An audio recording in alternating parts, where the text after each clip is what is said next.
to the long run with you, the one and only Piano Man. Piano Man plays better than three-stroke Charlie. Roll Tide, roll, say it loud. He don't give a piss about nothing but the tide. Bama blood in his veins, got that crimson pride. F them trees, yeah, we said it out loud. And I love honeybees, now play it proud. We talking football, basketball, big time recruits. If they ballin' in the South, we lacing up the truth. Piano Man plays better than three-stroke Charlie. Tougher than nails, smooth, not sorry. Roll Tide, roll, it's in the soul. From Tuscaloosa to the Super Bowl. Wood Piano Man plays better than three-stroke Charlie.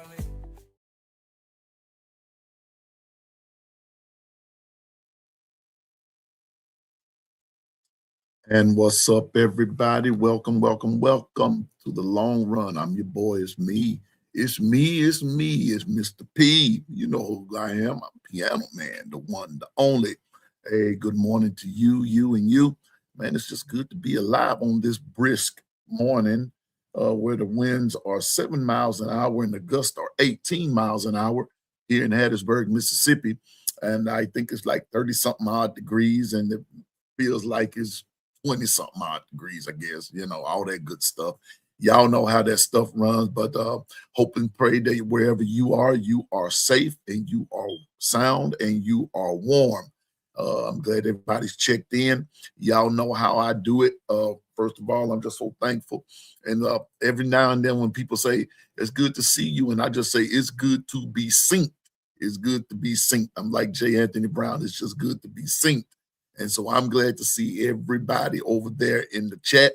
Y'all know how Piano Man does it. I don't start anything until I visit the chat first. Let's see who's all in the joint here today. Well, the first one I see is William Bryant. William Bryant, good morning and roll tide to you, my friend. I see my sissy. I see Kimberly Harmon, the one, the only. My sissy, Kimberly Harmon, roll tide, sissy. I see my co-host. I see Super Twister, but we know he's working, but soon as he can get on, he will, and everything. Twister, just remind me to tell you something. I'll text you in just a few and everything, but good to see you. Good to see my friend, the OG of the group, Stephen Hicks, this morning. He and OG Gill and the voices of No Mercy and the No Mercy crew. Good morning and roll tide to you. Good to see you, my friend. Again, Stephen Hicks.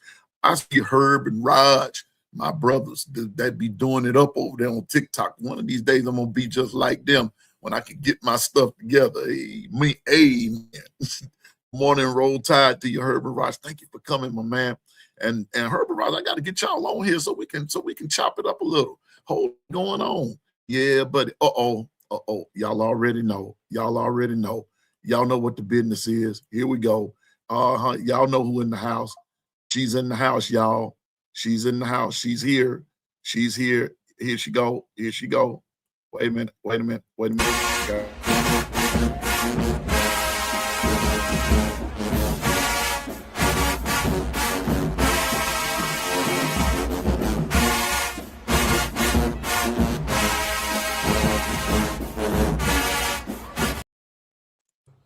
Oh, my God.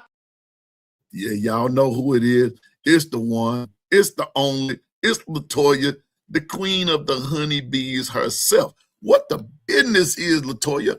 You know. Quit playing, girl. Act like you know what the business is. Good morning, Gwen. How are you? What the business is, Gwen? You know too. Quit playing, girl. Act like you know. Quit playing. Quit playing, Gwen. Quit playing. You and LaToya up here playing like y'all ain't got no sense. Quit playing. Yeah, quit playing on this Thursday morning. Good morning, Gwen and LaToya. Roll tide to both of you. Good morning, DSGB84. What's up, my brother? My brother out of California, but he representing them dogs out of Georgia. What's up, DSG? And DSG, I have a request that I want to make of you at any time. I need you to do this because you are a Georgia fan, if you see Stacy Go Dogs, tell her I asked about her. I miss her in the chat and everything.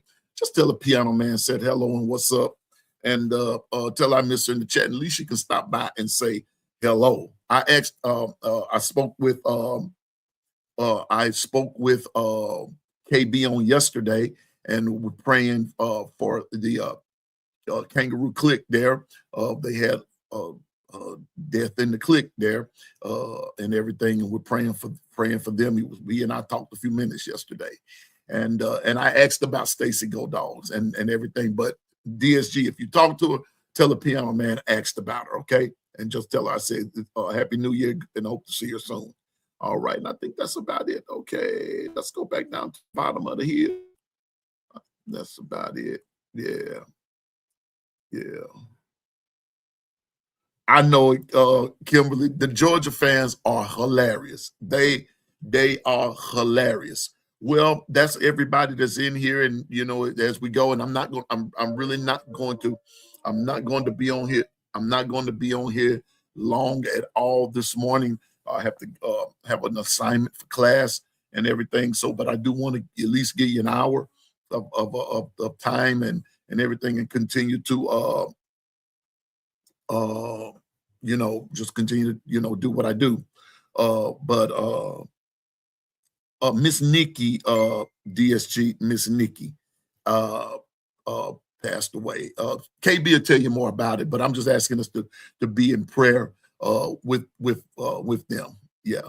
What's up, I bleed?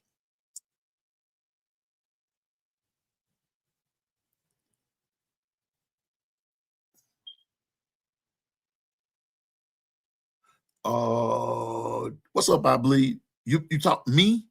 I'm yelling. Okay, I won't. But y'all know how I do it. I've started my countdown. So guess what, y'all? 233 days, and we have liftoff. 233 days, and we have liftoff. Now, for those of us that's really keeping up with all of this and everything, we know we've come to discover, and we really is no discovery because none of us are Christopher Columbus or Americo Vespucci or anything. We haven't discovered anything. It's already here. You can't discover something that's there. But I know it's Stephen, but we got a lot of ground to cover in 233 days. But it's going to be fun to see what all we come up with in 233 days. Okay, so that's why I started the countdown. But in this 233 days, we know that, as I understand it, today is the final day of the transfer portal. Today is the final day of the transfer portal. Question is, how will Bama handle things today? Or if Bama's not your team, how will you handle things? How will your team handle things today? I've watched this transfer portal this time, and let me start off by saying the transfer portal has always been there. It has always been there. Student athletes transfer in and out every day. I'm just being honest about it. Student athletes transfer in and out on a daily basis. It happens all the time. And it's not just happening in football. It happens in basketball, baseball, track, everywhere. It happens. It happens. Sure. It even happens in academics. They transfer schools. But the transfer portal is the transfer portal regardless of what's what. Well, anyway, I've watched this transfer portal this time. I've seen the coolest of people actually lose their cool. They lost their cool on Disco Rip. I watched some of the coolest of the Bama fans lose their cool about the transfer portal. Now you can enter your name. You can enter your name. Okay, watch this. From what I understand, tomorrow's the last day to enter your name in the portal, but coaches can get players out of the transfer portal through the spring and the summer. See, I thought, well, I guess, and so it's going to make this to me. Now, this is just me. I believe that what needs to happen is if something closes, it needs to stay closed until it's time to open it again. Because that's just how Piano Man sees it. Because this transfer portal is like, some say you can get in and some say you can't. You can get in, but you can't, I think that if the day is the last day for you to enter, then it ought to be the last day for somebody to choose. I'm just saying. If it's the last day to enter, then it ought to be the last day somebody can choose. If you don't get picked, you just don't get picked. You have to make some type of some type of deals or whatever. You're going to have to do something as far as your education go. Because remember, you were the one who got in. Now that might sound mean and harsh and everything coming from Piano Man, but these are part of grown-up decisions that you make. And you have to live with those answers. And I'll be honest with you. No is an answer. Just like yes is an answer or okay is an answer. And when you say okay, you need to do such and such. Okay. You would say, okay, I do it. Or okay, I'll think about it or whatever. But I think that when something is closed, it needs to be closed. And I think that's part of the guardrails that needs to be up, that once something is closed, because to me, when you use the word closed, I'm just from the old school of thought. Closed means closed. No going in, no coming out. No tampering, because I'm going to talk about that in just a minute. The GM is here. Good morning, Bino. Roll Tide to you, my man. The tampering and the this and the that and the third. So to me, this transfer portal has, and all of its ills has I've seen people just lose their grit about this transfer portal, about who left. Yes, so yeah, let me go back over it. Here we go. Let me find where I had me. And I talked about, here we go. Here we are. Let's go. Here we go. All right. Voila. There we go. Now, my producers here. Good morning, Dwight. Didn't see you, my man. Roll Tide to you. We see that, first of all, Bubba Hampton, but nobody's got him yet. Cam Howard, Boston College. Rock Montgomery, nobody. Yes, sir, I'm taking care of myself, general manager. I promise you. My thumb is much better, and I'm doing what I'm supposed to do. Yes, sir. Yes, sir. Richard Young, nobody's picked him up either. Jalen Mbakwe, Georgia Tech. Jalen Hale, SMU, which I think is going to be real cool. I think Jalen Hale is going to flourish at SMU in more ways than one. He's going to flourish. Joseph Ayanada, Georgia Tech.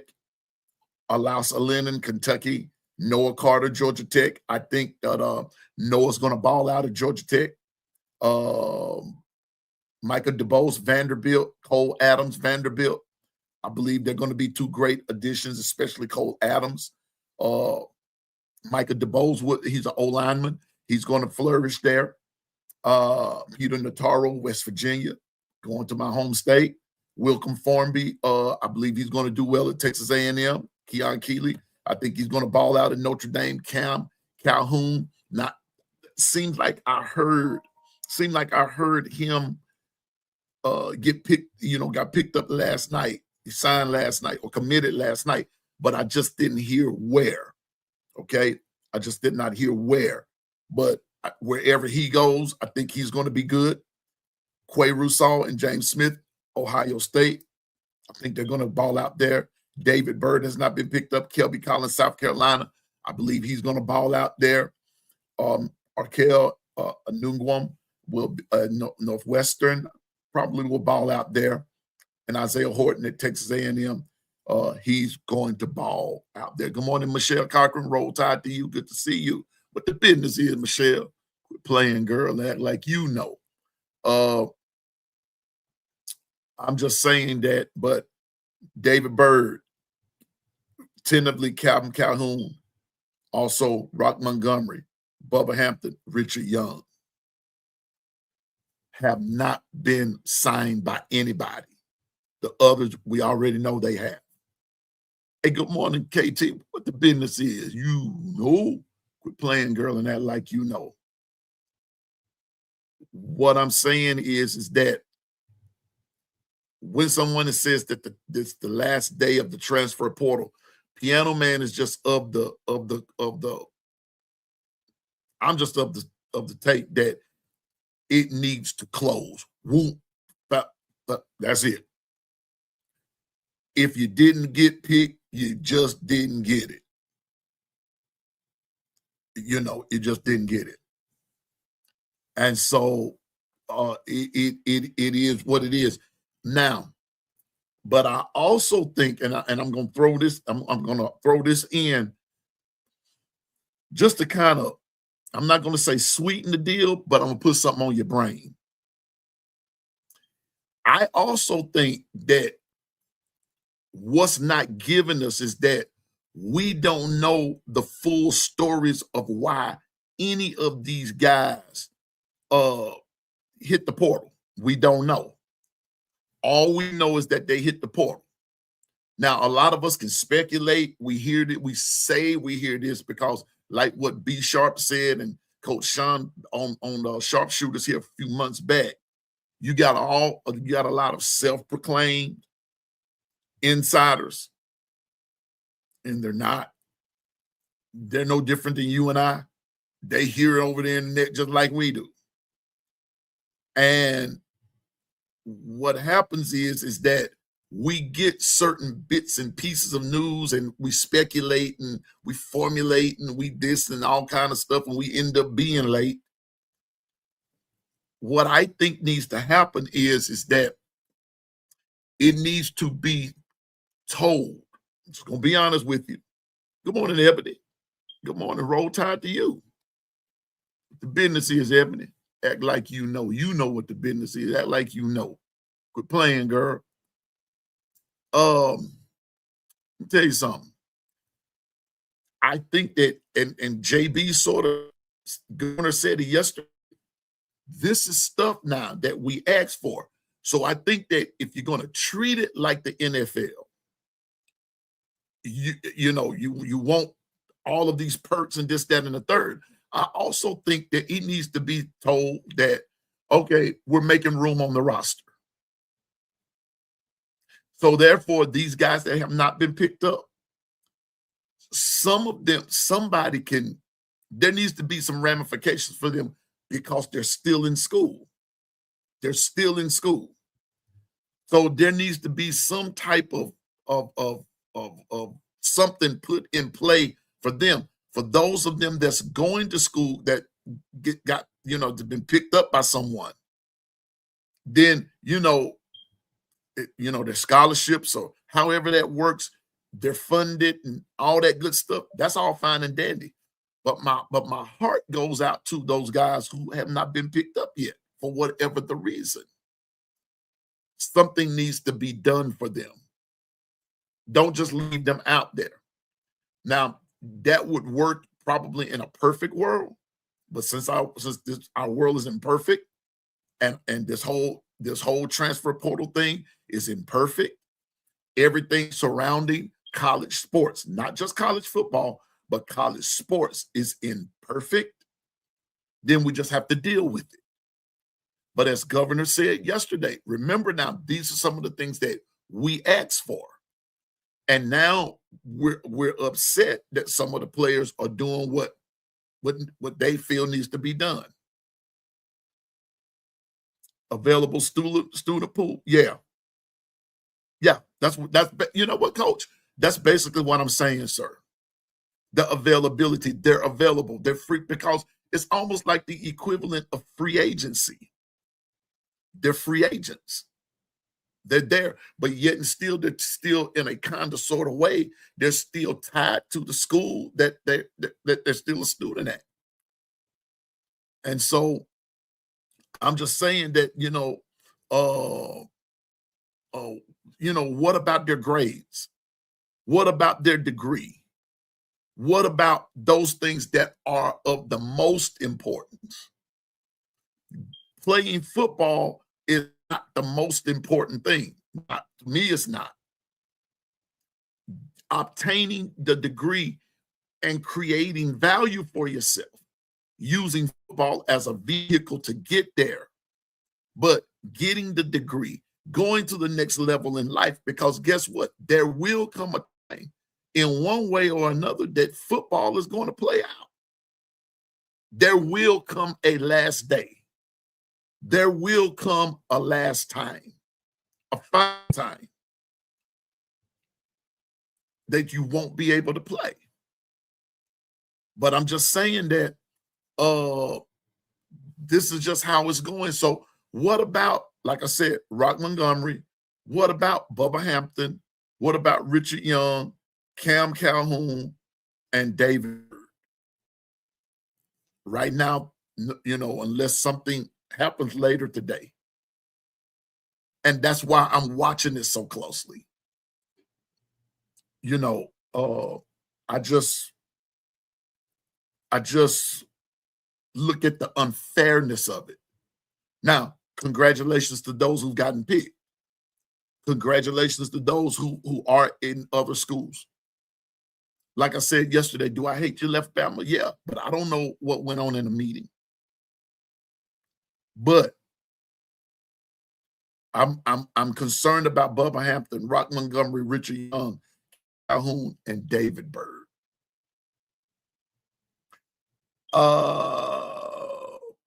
Cam may be headed to OSU to play.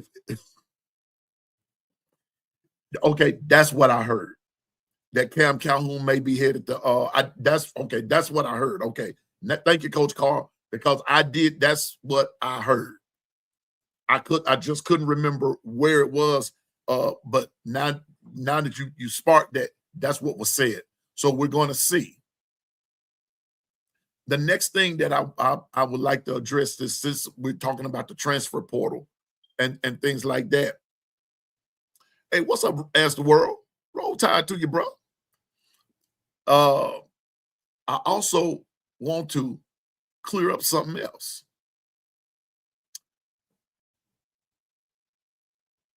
I also believe that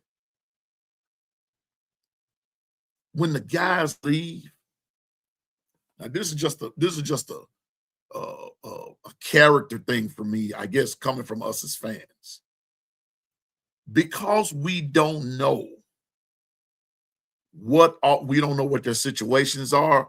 We don't know what goes on behind a closed door in a meeting. We're not there with the team day in and day out. That's why I made the statement of thank you, Coach Carl. Thank you, B. Sharp, Coach Sean, Ty Hayes, all of y'all for bringing this to Coach Al, bringing this to the forefront about these proverbial insiders, because a lot of them are not. You get news secondhand, just like it is. Your true insiders are who they are, and a lot of things they don't tell. But because we don't know, the least we can do is thank them for service while they were at Bama, whether their role was large or small. It does not matter. we can thank them for their service and their time at Bama, and it was appreciated. Yeah, and I'm gonna get to that, Governor, because matter of fact, I'm gonna put that up there.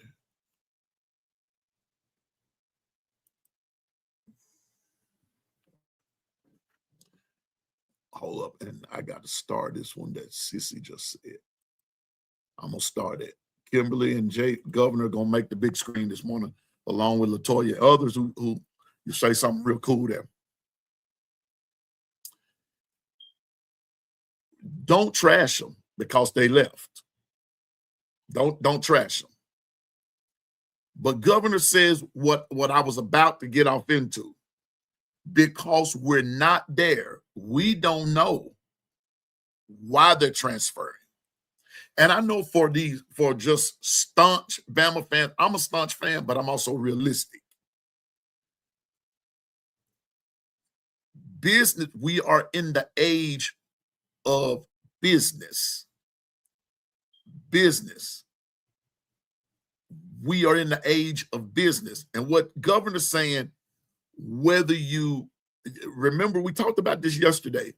Some were forced out, some left on their own, and they were looking for greener pastures, and they're testing the waters and this and that and the third. I think the Governor's saying, for what he's saying here, that's how I feel.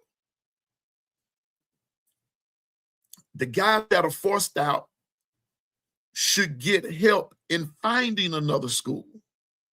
Remember, they're getting forced out because you're trying to make room on your roster for someone else. That's only fair because they are being kicked out really against their will. I'm being honest about it. They're being kicked out against their will. Liken it this way. You're renting a house. You're renting an apartment. And all of a sudden, nobody tells you anything. You just up one day and there's a letter either under your door or posted to your door saying you've got to vacate the premises in 3 weeks. You got 21 days to vacate. They don't tell you why. They don't even care to know why. And they offer you no plan. They offer you no plan. That's how these guys are who got forced out. Now, ladies and gentlemen, for those of you just only thinking that they quit, you might want to guess again, because that's not how it goes. Some of these guys, and like I said, and it's not just in football, it's in all sports, all of them. They are being forced out. I'm with Governor, and that's what I mean, that because we don't know why they're leaving. We don't know the whole ramifications. I think these things should be shared because we're treating everything else like professional. Tell them we're making room on the roster. We're making roster cuts. And we're trying to, and we're doing this, that, and the third. So everybody will know. Now, everybody's going to talk regardless, and everybody's going to have something to say regardless, whether you know or whether you're in the dark. But I do believe that what needs to happen is those schools, these players that are being forced out, the team that's forcing them out should begin negotiations or with other teams. Now, if you're going to do something right, to me now, this is what's right. This is what's right. You talk about, and like I said, I'm doing my capstone in criminal justice on ethics, diversity, justice in the criminal justice system. This is ethically right. This is just. This is fair. what governor says, that's how I see it too. Let me go back to my list here. What's being done? Let's go back here. What's being done about Richard Young? What's being done to help Bubba Hampton, Rock Montgomery, Cam Calhoun, tentatively, and David Byrd? All the other guys have places to go. But what about the ones who don't? Were they forced out? Was there some type of factor that they could not help? And now you forced them out? Remember now, for those of you that's looking at just, and I'm not throwing shade at anybody, not throwing rocks at anybody, but if you're just looking at loyalty alone, let me throw this in the gumbo.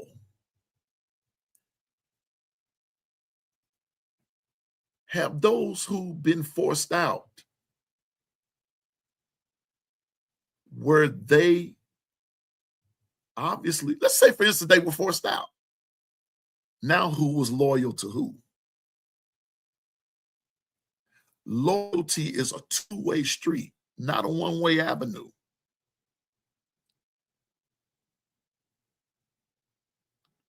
But all I'm saying is that what governor's saying right here is right. That's what I was alluding to, is that something needs to be done. Second thing, for those who are wanting to test the waters, then that needs to be another category. That if they don't find anybody, if they don't find another place that's suitable for whatever the reason, then there ought to be a clause that they can come back. Because there's nothing wrong with testing the waters. Coaches do it all the time. Coaches do it all the time. And I'm going to say this. What's the difference?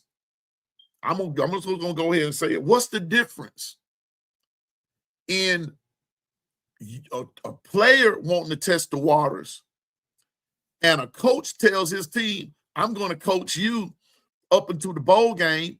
I'm going to coach you in the bowl game. And then after the bowl game, I'm going to retire. Up in the middle of all of that, you signed with Michigan. But you just told your team you were about to retire. And then you're going to trash a player because they test the water. Talk about the pot calling the kettle black, and they both boil water.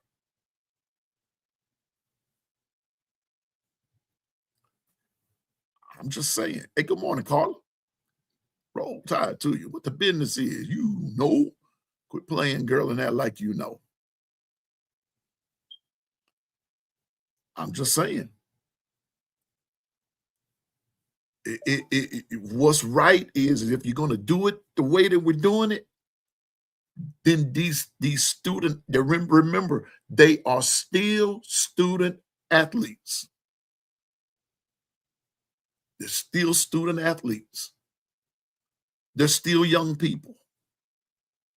And they need to be looked out after. And all this, we want the players to remain loyal. And then we want to call them out on their disloyalty. And the coaches do it all the time. That's not true. That's not right. That's not fair. That's not just at all. That's not ethical. Like I said, all of that, what I just named, is a two-way street. Now, coaches, if you want the players to be loyal, then you be loyal back. You be loyal. They don't act like student athletes anymore because I just told you, as the world, it's business, bro. It's business. And if you really want to be honest about it, It's been business.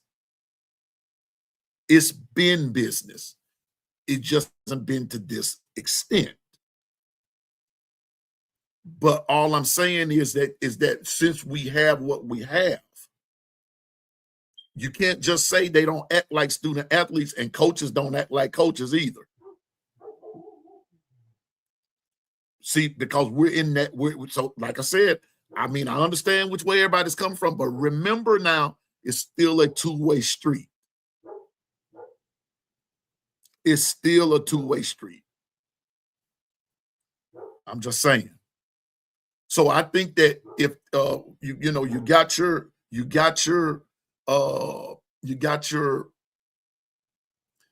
you have those who have places to go. I think that has to be. I think there's a process that all that kind of stuff to go. What's up, TP? What's up, bro? I think that there's a process that goes with it, and all that good stuff. Okay, what governor's saying, I think, and I think that's only fair.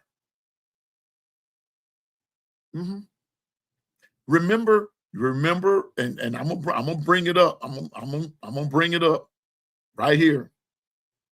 Remember when the quarterback battle between Jalen Hurts and Tua won out? Remember that? All right. How do you really think Jalen Hurts got to Oklahoma?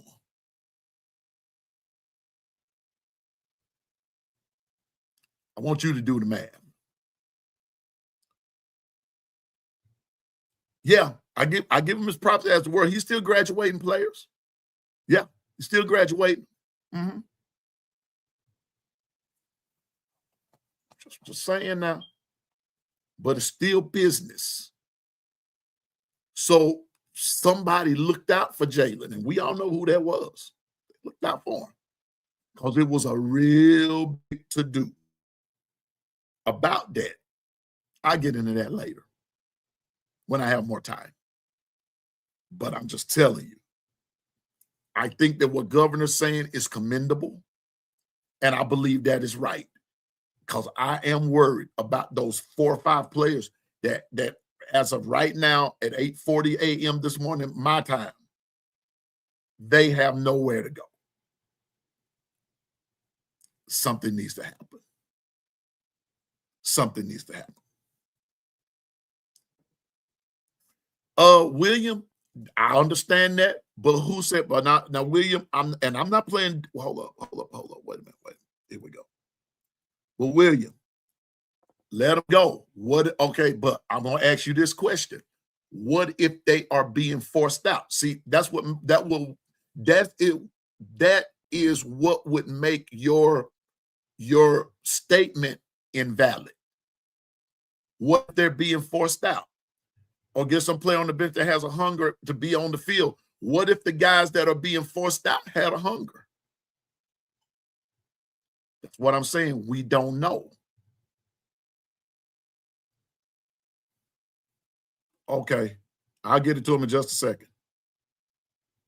See, we can come with a whole lot of stuff. We can come with a whole lot of statements like that. But those statements are not valid when you don't know the whole situation. But Stephen Hicks, how do you know they weren't hungry enough? See, we're making statements because they left Bama. That's why I tell you all, take those crimson-colored glasses off. Get the whole story, not just the side of the story that's going to make you feel good or substantiate your claim. We don't know why they left. Excuse me, who runs this show? Me or you? You might be the governor, but I'm the owner. Okay, I'm gonna start putting some bad advertisement out there on you, governor, about them sheets. Now, when y'all come up here, don't tell me what to do. All right, I almost said something crazy right there. But that's what I'm saying, y'all. You just can't say let them go. We don't know what happened in these in these meetings. We don't know. And I tell you what, I would love to be a fly on the wall. I would love to be a fly on the wall in some of those meetings. I really would. I would love to be that. But all I'm saying is we can't just say, let them go. If they don't have a hunger, whatever, we don't know. And they're not volunteering any information.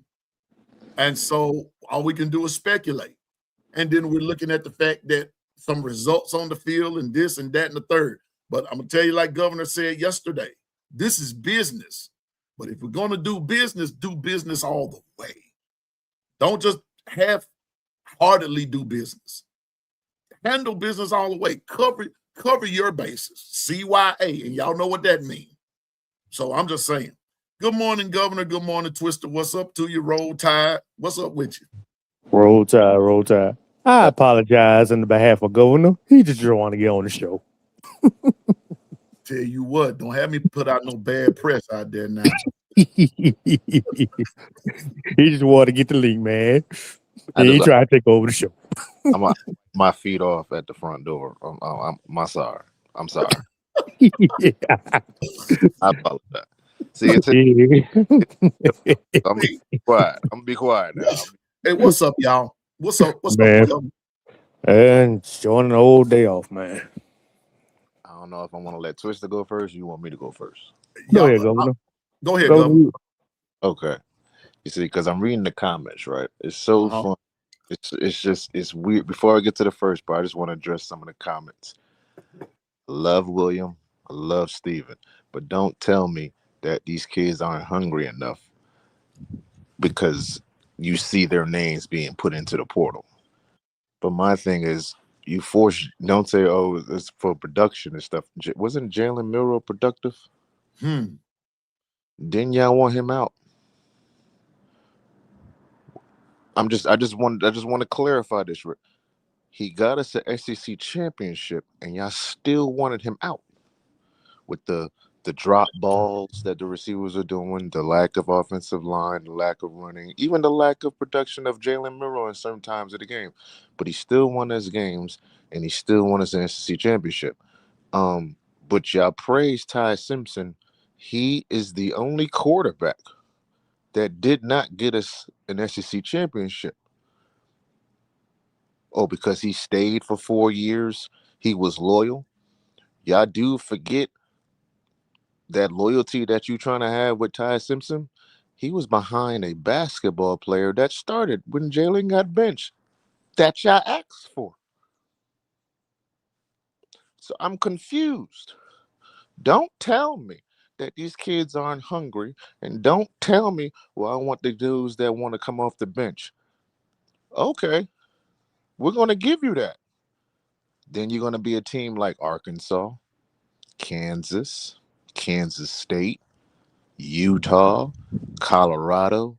We're going to be those teams. And then what you're going to say? Well, we're not getting the right players to stay. But you asked for this. And Governor, hold up for a minute. Go back to that. You asked for this. Remember now, because I have this on my script, because you kind of beat me to it, but since we're there, and we can incorporate it in, I was not the only one who turned down offers from other schools, fellas. Y'all know it. Come on, let's go ahead and get it. All right. When Nick Saban retired last year, whenever that was, the year before last, when Nick Saban retired, Jalen Milroe told it that he was poached or attempted immediately. Right. Immediately. And he turned down everybody. And Governor Twister, the only difference between Jalen and Ty is that with Ty, we knew who the smoking guns were because they told it. With Jalen, he never told who the schools were. He just said, they came after me. I was approached. I told them no. So the point that I'm making is what Governor's saying. Don't be so quick to put Ty on this pedestal. Shout out to Christian Miller. Shout out to B Sharp. Shout out to Coach Carl, who called this out too. Go ahead, Governor. I'm just confused. They're like, oh, the players aren't loyal anymore. The players aren't loyal anymore. To a certain degree, to a certain extent, I can understand where you're coming from.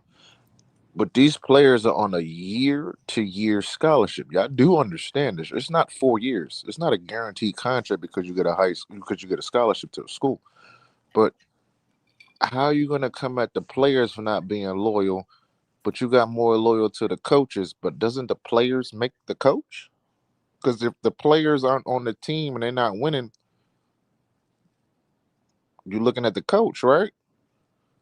But you'll keep the coach for 4 years when he's trash or inconsistent or not doing what the fans are asking for: development, retention, graduation lists, all that other stuff.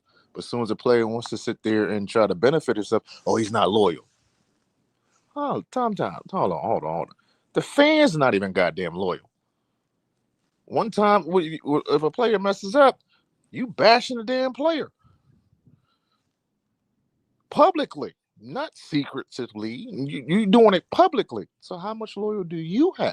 Before you start coming for somebody, don't point a finger at somebody when it's 4 fingers pointed right back at you. I'm tired of these people talking no crazy out their neck on a computer screen, but won't say it to their face. You know damn well you want to say it to their face. But before you start to put blame or put the wrong stigmatization on somebody, look at yourself. None of y'all play. Y'all do understand is that when they win, y'all don't get no ring. You get a T-shirt that you pay for, or any type of sweater, any type of apparel that you get, you pay for. They don't, because they earned it. Y'all be tripping, bro. For real. You got more loyal to the coach, and the coaches ain't doing a damn thing. But the players' fault. Come on, go ahead. I'm getting hot, bro. Don't get hot, man, because I'm gonna keep address because it was on my script to address. But go ahead, Twister. And what Governor saying, and some of these cats be losing sleep over this. I'm like, we just fans. We just watching the game from the TV or in the stadium. And they getting all hot. If those guys want to leave Alabama to further their dreams and their goals, we don't know what's in the mind of these players. Like Piano Man said, maybe they got forced off the team, or they just have another opportunity to build up their reputation so they can go get their dreams for the pros.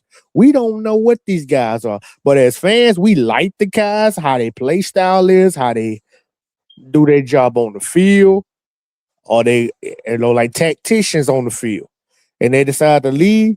The whip hurt us because we like the player style, yes, but you can't bash him.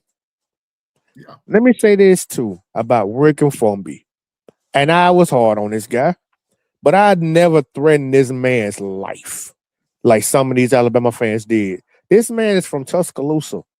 That's his home. I guess all I think I wanted him to do is to block better. Cause like every time he on the sideline, they attacking him. We just want him to get better. I never tried to threaten this man's life. He going to Texas A&M. Kudos to him. I wish for all guys good luck. Russo, I didn't want him to leave, but that's the man's choice. James Smith, that's his choice. Wish him well. They want to go for the goal. Is it for the money or just for their goals, what they want to be in their future? Everybody going for the moment. You got to start learning about the future, what their decisions are. Like maybe it's the money, maybe they're trying to build their better goals to go pro, or for the future, what they want to do. But Governor, I'm gonna ask you another question about these one-on-one signs, like you said before. I think he had that on the chat. What about how my grandma used to say, arithmetic and they schooling? They going to bounce from school to school. How they can go to their classes Like 1 year they go to class, the next year they go to another school, and they gotta take another class from that school. All this bouncy. How they gonna get their education?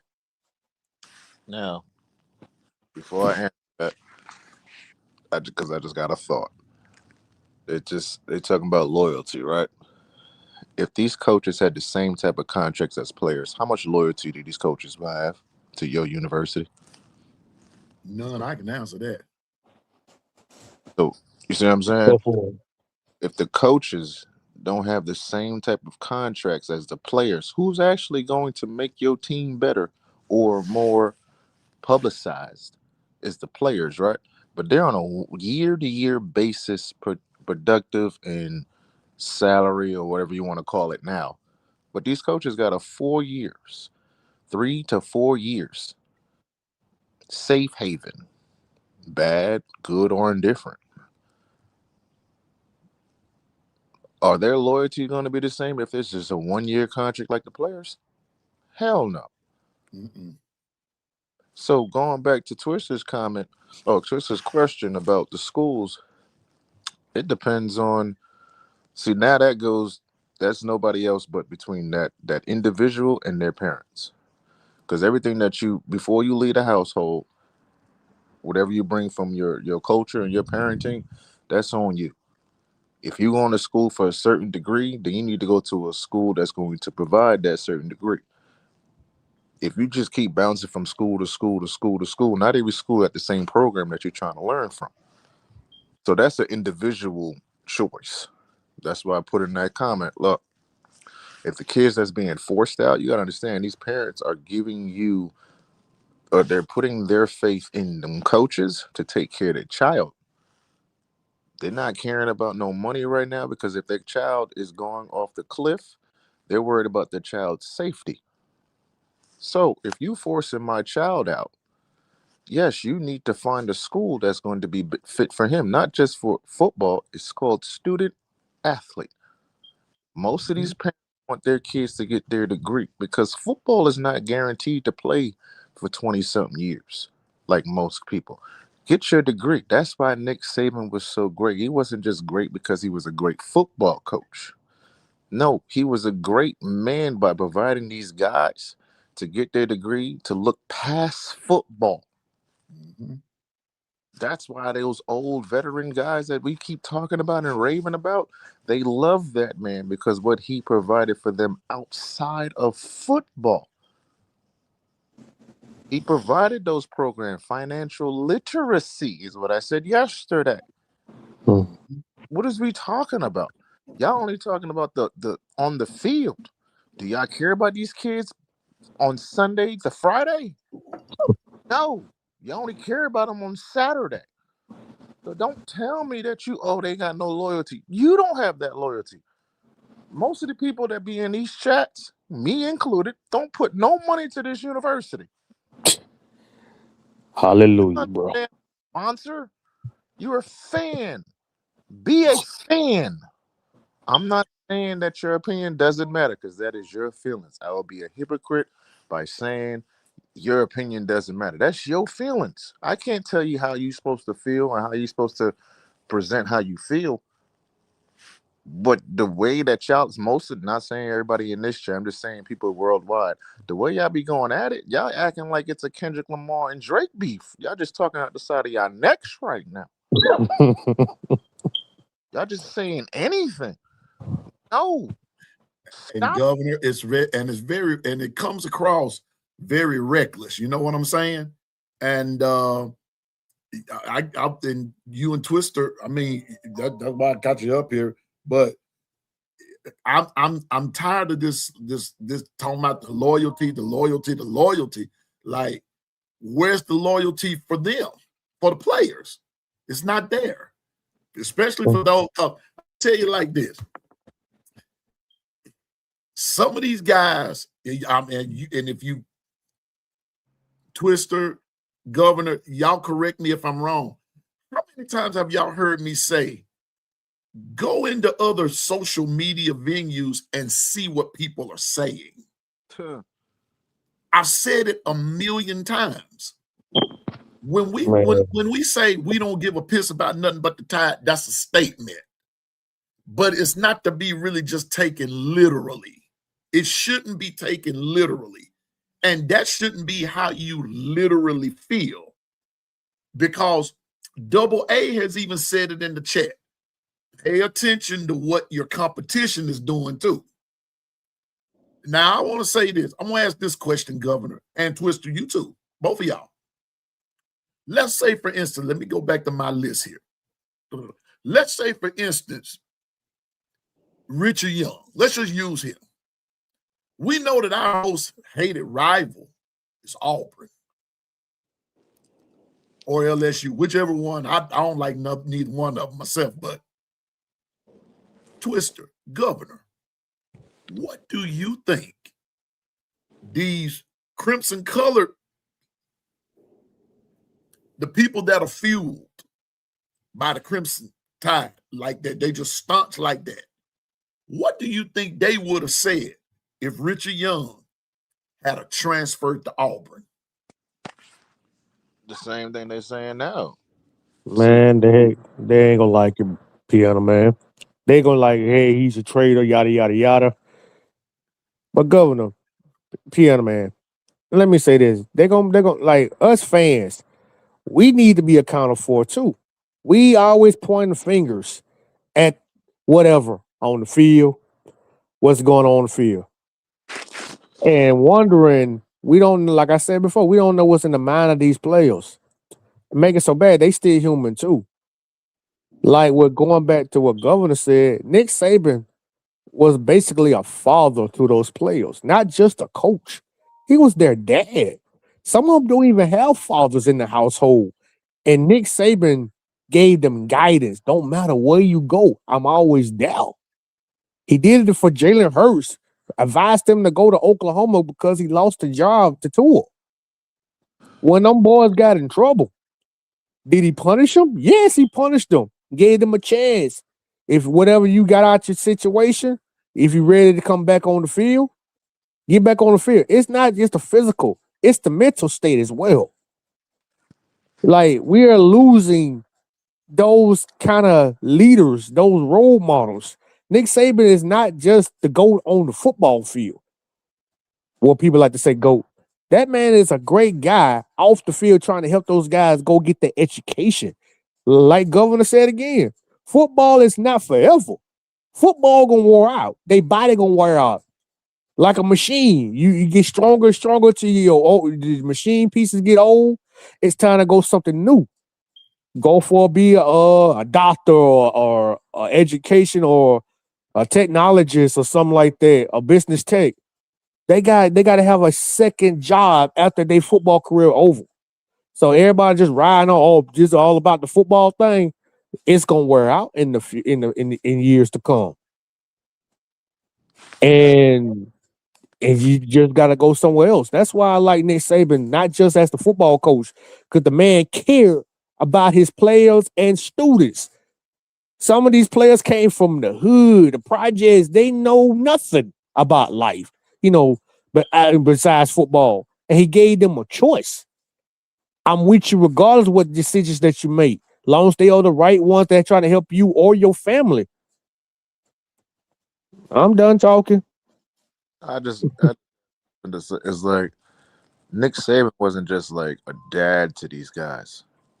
Miss Terry played a big role. Mm-hmm. And the mama. Miss Terry played a big role with Nick Saban. They are one.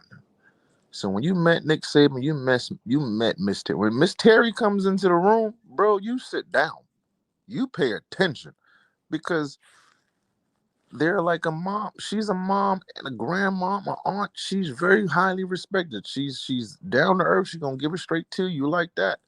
But these kids have do they meet Kaylin DeBoer's wife? That's a good question. Do they That's know who his wife is? Mm-hmm. You see what I'm saying? So we don't know. We've probably seen a couple of times, but we don't know who that really is for real. Just being honest. That's when I say culture. He brought a culture in there as fatherhood. He didn't just start there. He's been doing it since Kent State. He's been doing it when he was on Cleveland Browns as a head coach. He was doing it with Bill Belichick over there in Cleveland. He did it at LSU, and he did it at Alabama. He was been the same hard ass everywhere he went. But you know what? It's like to remember the Titans. I'm a hard ass on everybody. There's no division. There's no separation. There's no favoritism. That's the word. But you talking about loyalty, okay. Words mean things. Words are very, very powerful. Piano know what I'm talking about. Words are very, very powerful. And people are going to take those words however you deliver them, right? Yep. So if you're going to say the word loyalty, then why are we not recruiting in our backyard? Well, Coach Carl, Coach Sean, B. Shaw, Jance, they've all said that. John, Coach Al, all of them have said that. Why are we not coaching in our backyard if you stuck on loyalty? Why are we getting guys from the West Coast, bro? What are we talking about here? You see what I'm and saying? guess what? And guess what, Governor? And it can't be all just about style and how they want to just play a game. I thought we were playing football. I thought we were playing SEC football. Who knows more about the South than folks from the South? Exactly. Mhm. That's like you a Texas coach and don't recruit in Texas. Come on, You're man. not staying there long. I guarantee you that. You're not staying there long because Texas is football. What are we talking about here? Most definitely. That's like basketball. I'm going upstate New York. I'm going to Florida. I know where those places are. If I want basketball recruiting, if I want to do baseball recruiting, I'm going to the Spanish community. That's where we're headed. What are we talking about here? But like I said, I'm not calling nobody out. I'm just giving you two right away. I see the comment, not the comment, but the thing that you have on the screen is always goes back to Millroll and Ty. No, it's not going back to Millroll and Ty, really. We're just putting a point out there. You had all this, people had all this grief. I'm not saying Crimson did, or I believe Crimson did it. I'm not saying that. What I'm saying is you had all this stigmatization on Millroll. And the other people's chats, like Piano's alluding to, they were using the N-word. They probably they were using the N-word in there. They were using it. I believe. I'm telling you, man. Okay. They and not only that, Governor. I didn't mean to cut you off, but y'all know that's a sensitive spot with me because they used the N-word. They called them a monkey. They said this, that, and the third until I had to just leave the chat forever. Right. And I told the administrator, I said, look, I'm not going to stand for this. Because at the end of the day, no matter what, before I'm an Alabama Crimson Tide fan, I'm a black man. And I'm prideful in that. And that's what I've been. And I love the skin that I'm in. But what I'm not going to sit back and do is let somebody tear down another brother. Because I wouldn't let them tear down another person of any color because something didn't go the way that they wanted it to go. But Governor, I'm gonna hitch a ride with you right here because that's why I left that up here. It don't always go back to Milroe versus Ty. No, what it goes back to is right versus wrong. Yes. That's what it goes back to. It goes back to right versus wrong. Milroe, we never said was Joe Montana. We never said it. But what he did do, he won games that under any other circumstance, Alabama would have lost those games. Alabama would have lost. Yes. Ty, on the other hand, I'm telling you, go back to the USF game. Governor said it, but I'm just going to put it on out there. When they put Tyler Buckner out there first, am I right, Governor?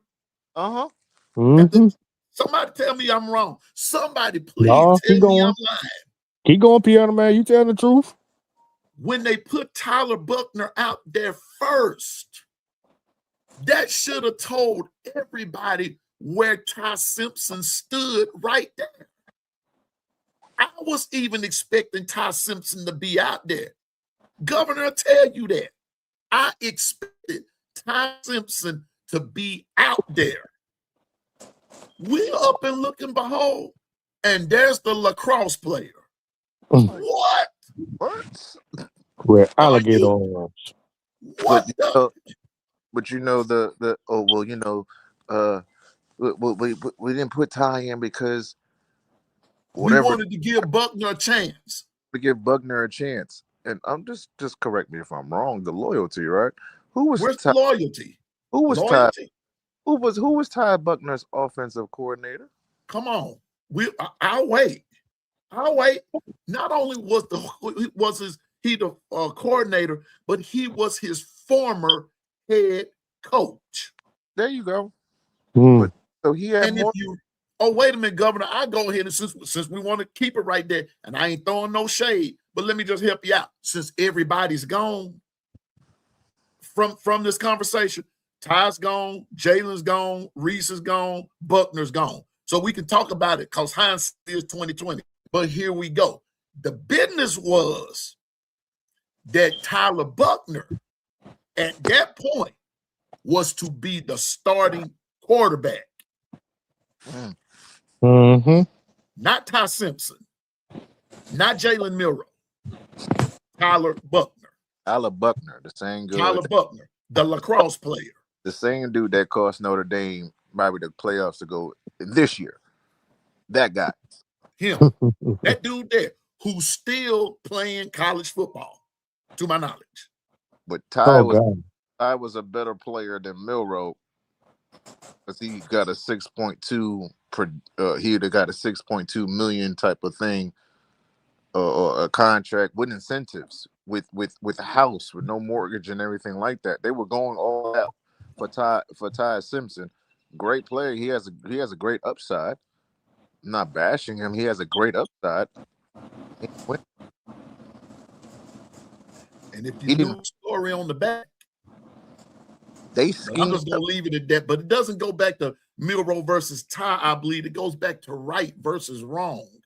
Because if you really want to know the truth about it, if anybody should have been upset and talk about loyalty, it should have been the Ty Simpson camp, Governor and Twister, when they started Tyler Buckner over Ty Simpson. Milroe's the reason why they stayed together. And Milroe kept them all together. Mm. Even when, watch this, hey, Governor, wait a minute. I just had another thought. It's really a flashback. The first play coming out the huddle was a pass play. Tyler Buckner, well, look out, he was out there looking like he playing baseball.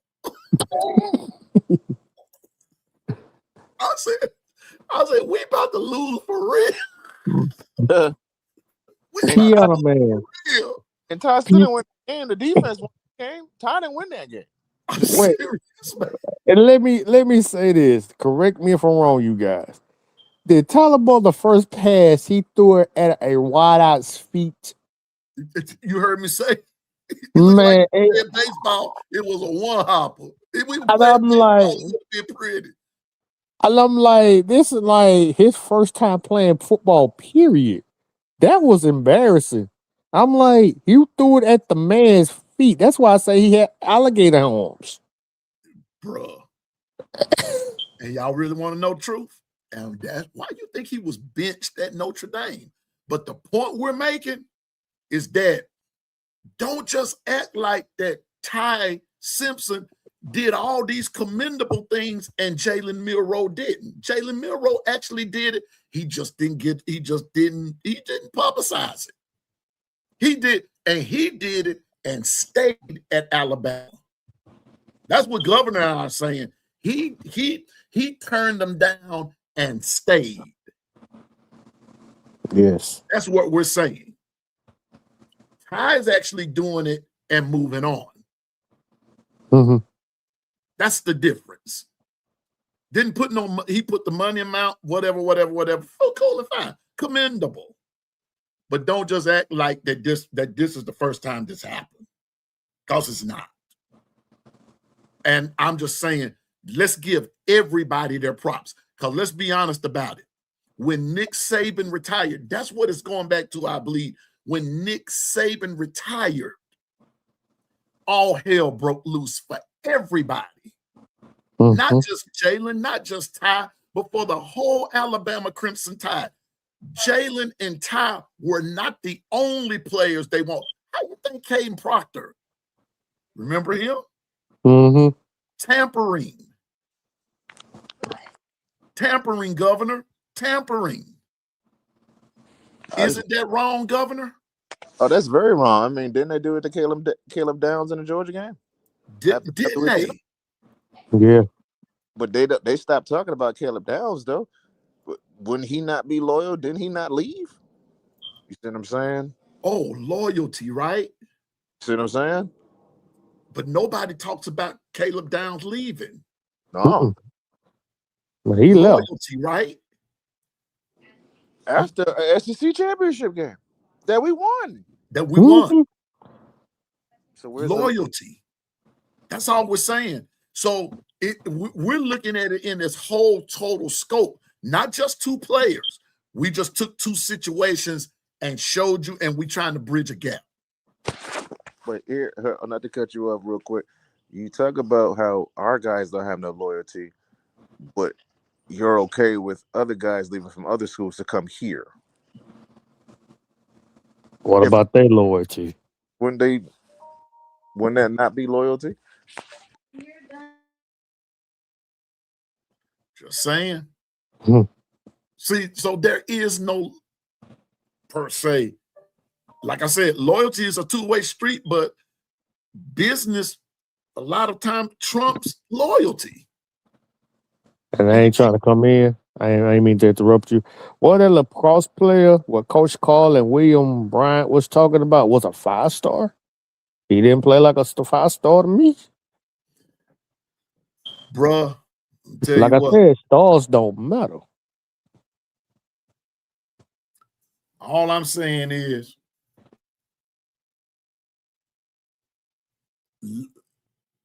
at some point or another, the crazy talk, I'm with Governor, it needs to stop, because we're just fans. Nobody's putting any money in our pocket to be a fan. Matter of fact, we shell out a lot of money. And I'm going to tell you like this, Governor, I do support the collective buy. I'm in the Alabama, whatever, and I get paraphernalia every month. I pay like $30 and something, and I get paraphernalia every month, this, that, and the third. It might not sound like a lot, but at the end of the month, I mean, at the end of the year, it turns out to be pretty good amount of change. And then especially if I want to order something else, I do, because I love Alabama just that much. But where there's one of me, there's 99 more that don't. Like what Governor's saying. And we have to still, and guess what, Governor, you're exactly right. I still have to pay. Something I have to pay for. I have to pay for it.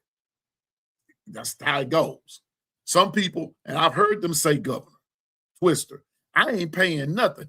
I ain't helping nobody, blah, blah, blah, blah. They make enough money and do this, that, and the third, and then be the first ones to criticize what Twister said, talking about Wilkin Formby.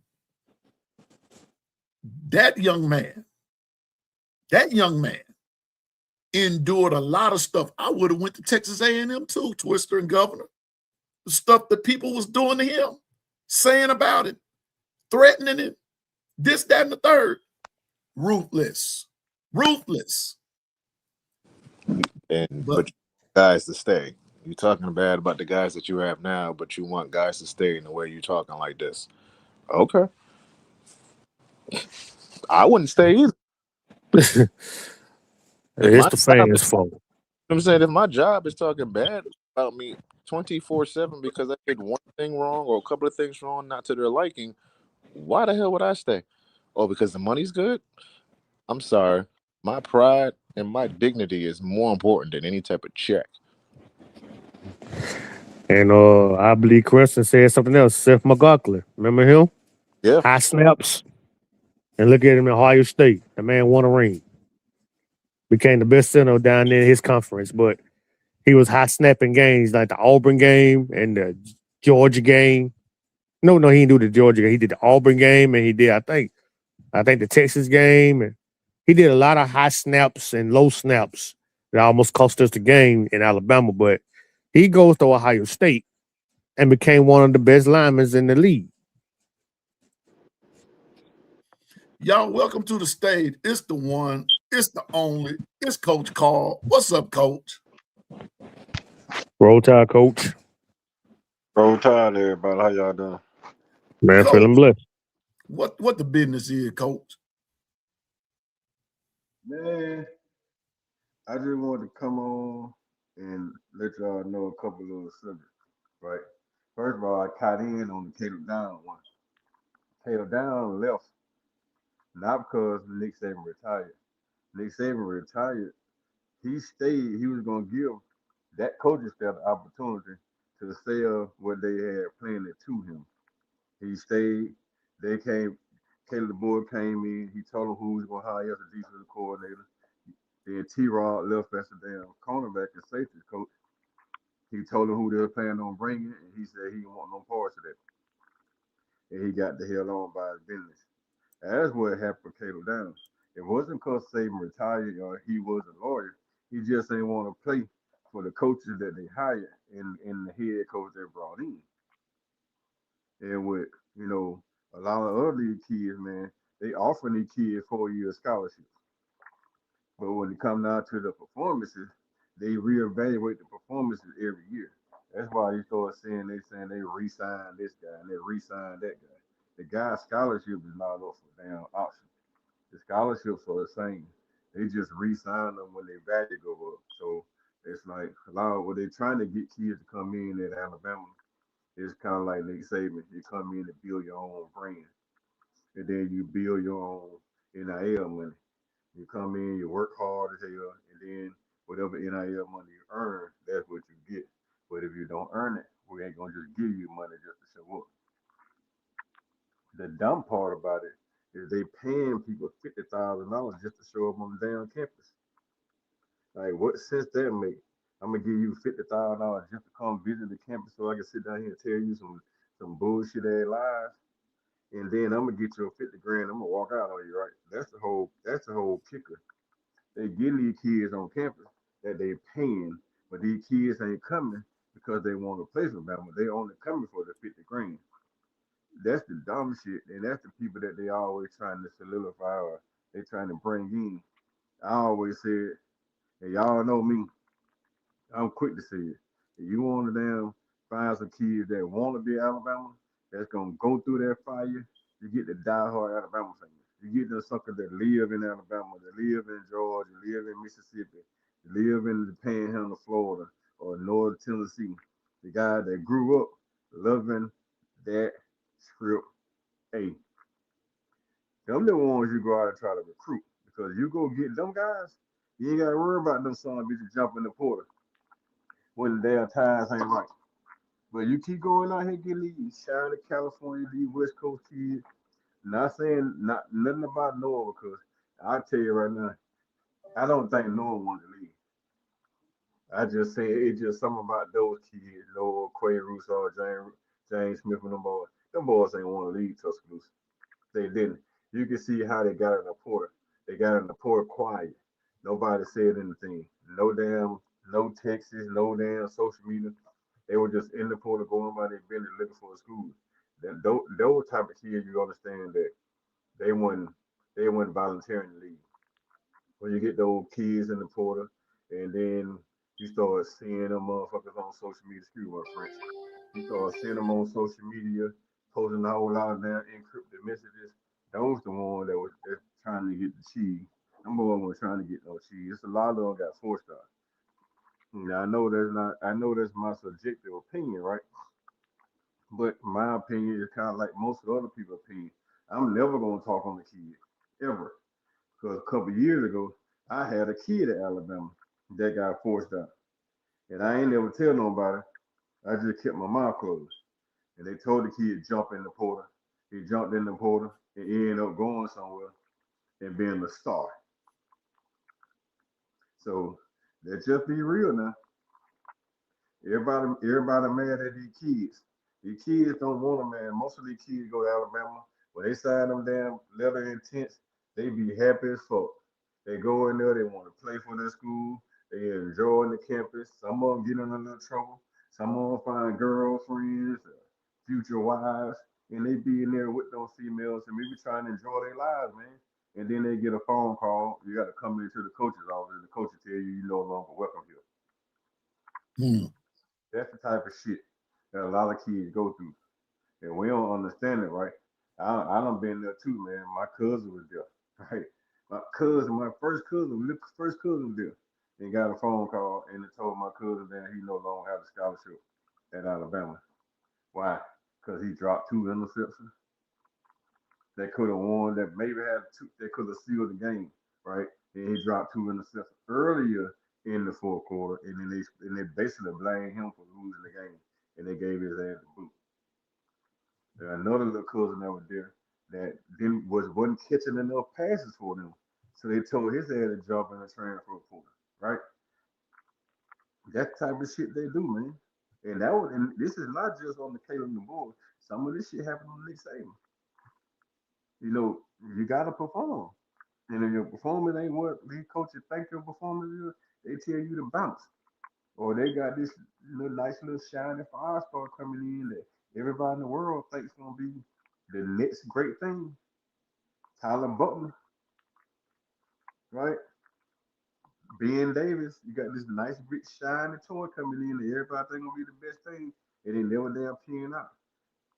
Black shit came in there looking like a man in the damn 10th grade, walking down the damn hallway looking like Hulk. Got to Alabama, didn't do shit, right? So that's what these coaches be thinking, man. That this shiny guy coming in, he coming in as a freshman, he's a 5 star, he's gonna be the next Dylan Stewart. Oh no, man, those freaks like Dylan Stewart, Jadavion Clowney, they only come around once every 5, 6 years. You gotta build these type of kids. These kids don't just walk in the damn facility like Miles Garrett and start terrorizing shit. Everybody ain't wired like that, man. You get some of those defensive ends like that, but most of them are not. Once they get 20, then they start coming into their own and start developing that body and that mindset, and then they're ready to play fucking football. So we gotta start killing our kids, man, because they in the transfer portal. They in that portal. A lot of time it's for a reason, and a lot of time it ain't about the money. I can guarantee you that. Yep. And so that's all I'm saying is know the whole story. That's all I'm saying, Coach Carl. Know the whole story. If we don't know it, be careful with those assumptions. That's all we saying. Be careful with the assumptions. But now it's more business than it is loyalty. And that's where we are now. I don't like it no more than the next guy, but I have to accept it. And so I just wish those guys that are in the portal, I wish them all well. And those guys that have landed somewhere, I do wish them well, Coach. But those guys that have not landed anywhere, I am concerned about them. And I think something needs to be done for them. I just believe that. Yeah, yeah, I say the same thing, Pimp, man. I ain't gonna lie. If you force a kid out, or you invite a kid to lead for your program, your facility, you should be already in the portal on the phone with coaches trying to find a spot for that kid to land. And if that kid don't land somewhere, he should have the right to come back to your school and continue his education. Whether you let him play football that season or not, he should still have that contract obligation where he can continue to get his revenue sharing. He should still have that roster spot. And he still should be able to go to class and continue his education because you invited him there. His parents could have had him sign anywhere else, probably anywhere in the country here, Alabama. So you could have had other opportunities, but y'all got him to come there. Y'all fooled him to come there, and then you tell him to leave. They should have the right to be able to come back if they don't find a home. That's just what I'm saying. It ain't right for you kids to be sitting out there in the middle of the transfer portal and nobody has a damn spot for them. Now, if they Right. voluntarily leave, if you just pick up your shit and say I'm gone, that's different. You on your own at that point. You just say, man, the hell with y'all. I don't want to be around y'all busters no more. I'm out of here. And that's on you at that point. But if they tell you, man, you no longer have a roster spot, we're trying to save this spot because we got this 5 star, this 4 star coming in, and we think that his production or his potential is higher than yours, and we'll find you a new spot. That's what the game should be about. That's what I like what y'all said about Cole Saban. When Jalen said he was going to get in the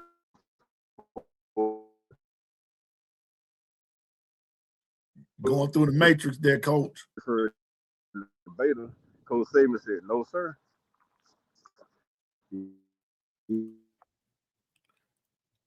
Yep. He helped him. He helped him. And He Jalen put followed Coach Saban lead. If he had yeah, went to beta, do you think Jalen Hurd to be who he is right now? no. And coach, and what I meant was what I read where there was a problem with what's his name, Coach Loxley at Maryland, because they were wanting Jalen in Maryland, and he went to Oklahoma. I read where it brought about some friction because he was trying to get him to come to Maryland, and Jalen chose Oklahoma over Maryland at Coach Saban's direction, at his guidance and everything. So yeah, he wouldn't have panned out in Maryland. He wouldn't have been, but no, he went to the right spot, and look where he is today. Now he ain't playing the Super Bowl this year, but we get the picture. We get the picture. So just saying, man. But anyway, let's address this. Was on the chat. What's on the screen right here? The Indiana players and coaches had a losing is not acceptable attitude. All right, I'm gonna take first jab at this before we get up out of here in a minute. Who heard of Indiana being this dominant before 5 years, in the last 5 years? Basketball. Basketball. Basketball. What about football? No, Not at all. not at all. Just a cupcake. All Man, I'm gonna say is that Indiana Piano Man went out there and they got the second probably the oldest damn roster in college football, man. They got all these grown ass men. They got grown men playing against 17, 18-year-old boys. That's why they so dominant. Last year they brought those grown ass men in there. Grown men came in there and they played real hard. They got upset by Ohio State. They felt some type of way. Now those are grown men. They're 1 year older. They 23, 24, and got some 25-year-olds on their damn team. You playing against them 18, 19, 20, and 21-year-old kids at the max in most of these schools. You got 3 years, some got 4 years of strength, of knowledge, of power on these kids. And then they come down there, and you got an 18-year-old in the field. This guy standing across you down, 25-year-old. He's sitting down there talking about, well, I'm going to dry your ass in the dirt. That little 18-year-old get a little punk now. They'll punk the hell out of 18-year-old. Your ass should be in the NFL. Why are you still here trying to bully me? Why are you in the USL? Go over there and play for Birmingham Stallions or something, man. You ain't got no damn business bullying these little kids. The NCAA need to get back to the fundamental of this being high school kids to 21 years old. 22 at the max. If you 22 years old, once you got down turn 23, your ass got to go. That's how it was back in the days. You had 4 years eligibility, 5 if you had a red shirt or a gray shirt. And gray shirt comes from injury. These guys got 7, 8 years of their eligibility, man. That shit is unfair to the high school kids coming out. Now you got high school kids that go around here, man, that can't get recruited because you got 30-year-olds in goddamn college football, man. You got 30-year-old got them trying to play college football, and that a 28-year-old kid, a 27-year-old, 25, 26-year-old grown man is out here hogging up a spot for a 17-year-old kid trying to get in college coming out of high school. And just imagine how many of those we have. And not even just the older one. You took the 23 to 25-year-olds. It's about 600 of those right now that I know of in damn college football. That's 600 high school slots, man, that kids can't fill. It And ain't watch about, this. it's Watch about this, coach. college football is about money. And watch this. So, Stephen, don't complain about older players. Get some of your own. So, this is what we want Bama to come to. Come on now. Let's think about that before we say it. So, this is what we want Bama to come to. No, we need to start them when they're young and get Start them when they're experience. young. And you got a time window. Come on, that's what that you got too many other semi-professional and professional venues that you can visit. You shouldn't be no darn 30, 35 years old and you playing college ball. Yeah. You shouldn't be no damn Diego Pavia, man, Come finna on get now. going on his 7, 8 year damn man playing college football, man. You sued the NCAA for 7 or 8 year eligibility. That shit stupid, man. Come on. You 7 to 8 years in college. So you know what? All right, here we go, Coach and Governor and Twister. Here we go. I still feel like I can play a little bit. They are mean too now. Governor, I think I still got a little. I think I still got a little skill left in me. I think I got a quarter or two left. I still got my baseball glove, bro. I'm ready to go. Sure, I'm ready to go. I think I'm ready to go. Hey, piano man, I can still cover kids for goddamn about 3 or 4 plays a game. I'm playing basketball. I still got 6 fouls I can give. And I still can run the ball. I'm ready to run somebody over and juke. Yeah, basketball, long as I don't have to do all that running up and down the court, I can give you 20 a night. Easy.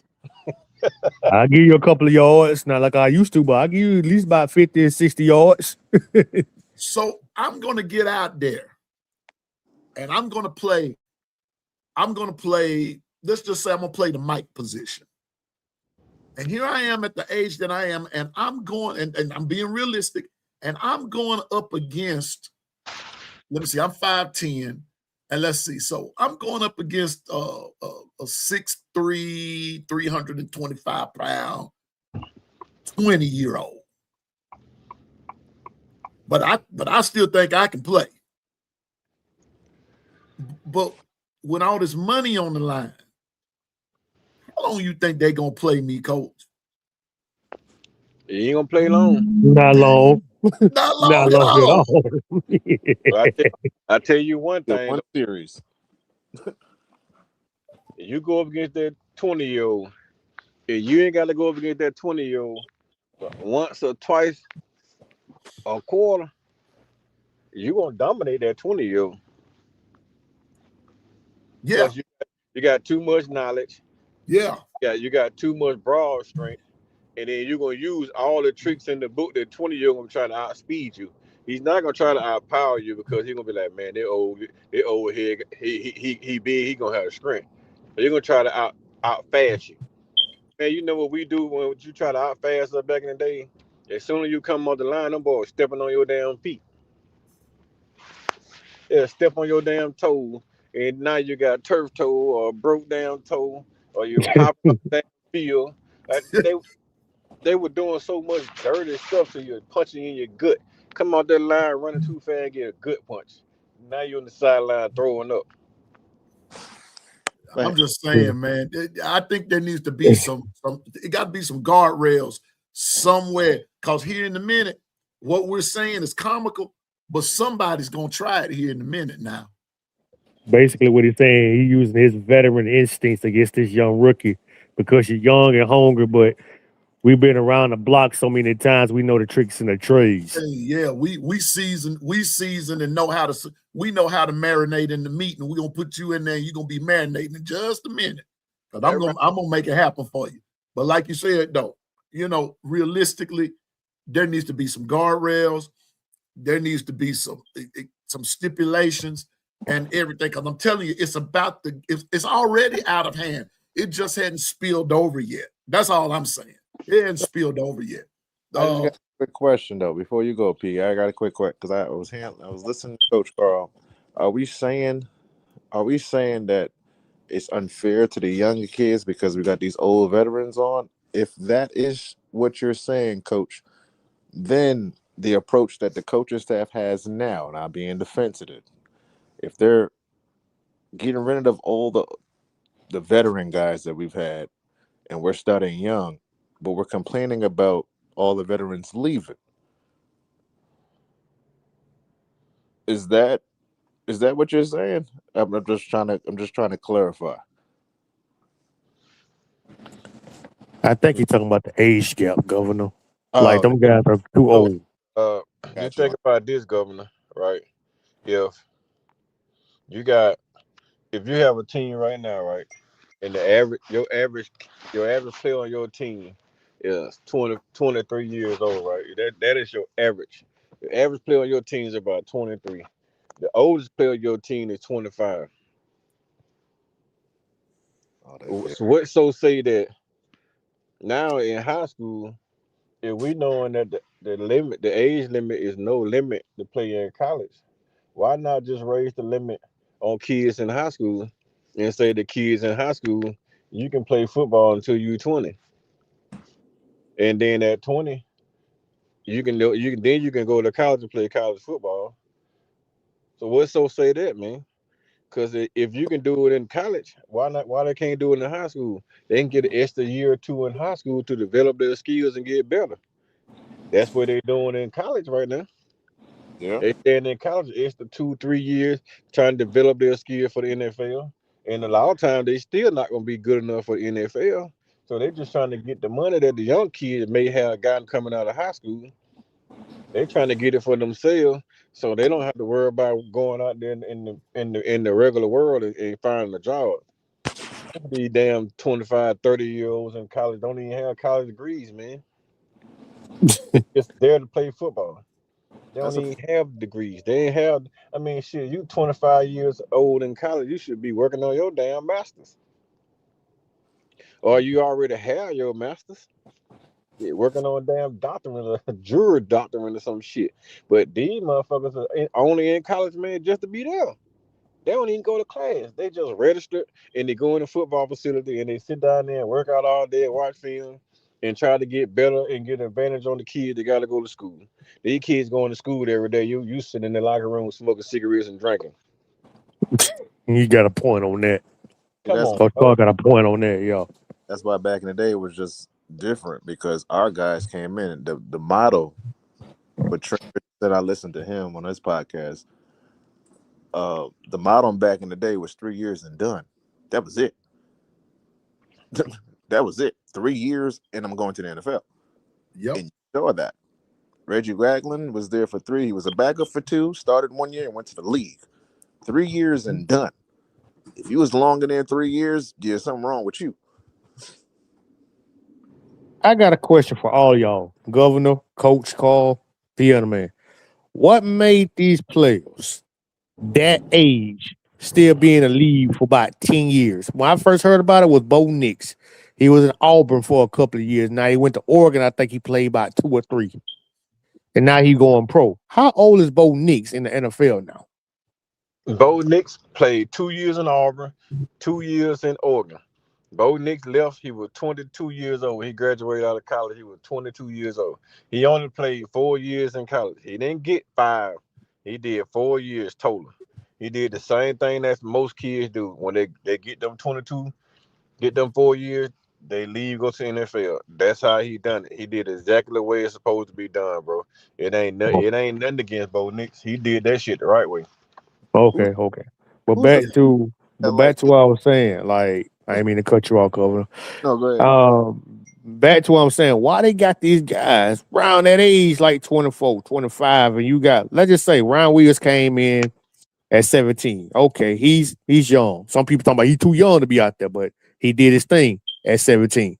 Okay, going against a guy around about 24, D- 5. Why they going that, going by that high? I thought, like Governor said, it's 2, 3 years in the league, I mean in the college, and I'm going pro. Now that he got these guys out here going for 7, 8-year eligibility. What are you doing? You must can't play. If you can't play, you just can't play. NIL, bro, it's money. Why would I leave to go to the league when I can make more money in college before I get to the league? I'm making more money than the coaches. Why would I leave?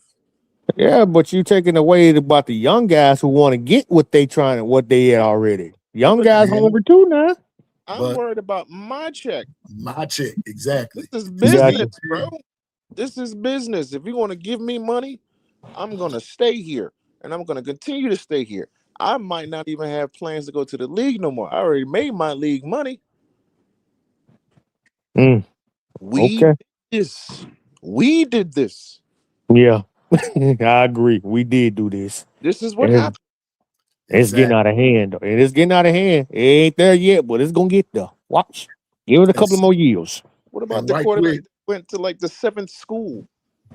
Come again? TJ Finley. He on his like 7th school, bro. You're not going to the league. We all know that. We see the writing on the wall. You're not going to the league. Because if you was that, you play quarterback. So if you was that guy, you'd have been left. Schools be at your door. You're not going. I can't believe he still down. I can't believe. I thought he been left. That boy married with like 8 kids. I'm just being facetious. But I'm just saying though, you like 26 years old, still in college. What are you working on? You working to build a school? Who you and still going strong. I mean, as if he's still at Auburn. He's at his 7th. Wait a minute. And if I'm not mistaken, isn't it he's at Incarnate Word now? Huh? The name of the college is called Incarnate Word. I think that's where he is. I never heard of that school. I just give up. He's still there. There's only a couple of schools I can say you be there for like 8 years. That's the Army, the Navy, and the Air Force. Why won't he go to those teams then? They don't want him. They don't want him. Okay, I where's my case? Yeah, the Navy don't want you. Y'all asked the question about the NFL thing, right? He said about these folks be 25 years old in college, 24, 25. Once they get in the NFL, they don't last long. You know what? You done got too comfortable playing against little boys. That's it. And then once you get in the NFL, you're that grown man. I'm grown man to lay you out. That 26, 27-year-old guy right around your age, and then we're gonna put your ass on the ground. And you know what else, Coach Carl? And here's another thing. And I'm adding to this what you're saying. A lot of those guys in the league look at those guys that come out of college and say, I'm going to teach this young buck a lesson because I was just as good or even better than you were back then. And I were not given these same perks and this and that and the third. And I worked my way up to where I am now. And you're going to come in and, you think you this prima donna. Let me break you down right quick. And that's the approach that they take. And some of those guys don't last long. They don't, because they know they've been cream. They now they're the cream puffs. Not even that. Them guys in the NFL, Piano Man, that's a job. Yeah. You ain't bringing your ass in there taking my job. This is how I feed my kids. We going to war. That's their work. They're going to work. You about to go to war. You think you're going to come in here and take my job. And then I got to go out here and get a regular job with paying $50,000, $100,000 a year. Man, you crazy. You're not finna take my $3-4 million a year from me. Exactly. We going to war. Hey, Coach, let me ask you something else. And you coming in, and remember now, and the governor just said it, and I want you to kind of elaborate on that, what governor said. You already, as a college grad or whatever you're calling yourself these days, you're coming in with a bag bigger than mine, coming out of college. And then do a damn thing. And didn't do nothing. And you think how them NFL, them veterans feel about that? Oh, you got more money than me. That part right there. How you think is that also a feeling, Coach? Hell yeah. In some instances, it is. I got like man, my family is richer than talent. I have NFL players that came through my family, and these guys in college made way more money than they made damn near their whole career in the NFL. Like, some of Man, them guys come out of the NFL and get jobs because the NFL wasn't paying no money like that. Now you get $8 million to go to college and get $8 million rentals. They oftentimes sell them $6.5 million for 1 year rentals. Them guys ain't getting that in the NFL. Now they getting it. Now they getting paid in the NFL. They getting real money. But those guys with the past, they wasn't getting that type of bread. So yeah, they felt some type of way. But Hmm. these guys nowadays, they ain't. They just not gonna give up their damn job to no guy that been in college 8 years, and you thinking you been at college 8 years, you gonna come here and take my job? They ain't giving up them jobs. They'll give up their body before they give up their job. They'll go out there, break a leg, blow out a damn knee before they just give you a job. They're gonna play their ass off. Cause like I said earlier, that's how they feed their families. That's like me. Exactly. I'm out here right now, riding up and down the street dealing with these young bucks. And then somebody come in and tell me, man, I'm gonna take your job. And I'm gonna be like, bro, you lost your damn man. Hmm. I'm I all just, gonna fight for that job. You gonna do what? coach, just saying, man. coach, I just got a question though. How many players have you known? Because I know you've been around the game for a very long time. Quarterbacks that you know that have had a fractured rib get offered 6.2 million. None. None, right? None. I'm just you didn't win the SEC championship. You didn't win no natty. You didn't win no trophies. You didn't win on that type of standard that everybody want to put you on. But you get offered 6.2 mil. But you wanna know why? The talent that kid has, the arm talent, is world class. It is. That boy can spin the ball. Hell yeah. Yeah, he can. I don't Standing up. watch that kid in person. The boy can spin the ball. He don't have a 60-yard arm. He's somewhere in the middle of 45 to 50-yard range, and he sporadic at that point. Inside that 40 yard, he dead ass accurate. He don't miss much. You speed up his damn process. That's when he throwing the ball off, throwing the ball to dirt, throwing too high, get a little off platform when you start speeding up the process. That offensive line play killed Ty Simpson. I guarantee you, if he was playing behind Miami offensive line with Carson Bit, oh they'll light Indiana ass on fire come Monday night. Guarantee Yeah. you. Well, back to what I said before, Coach Carl.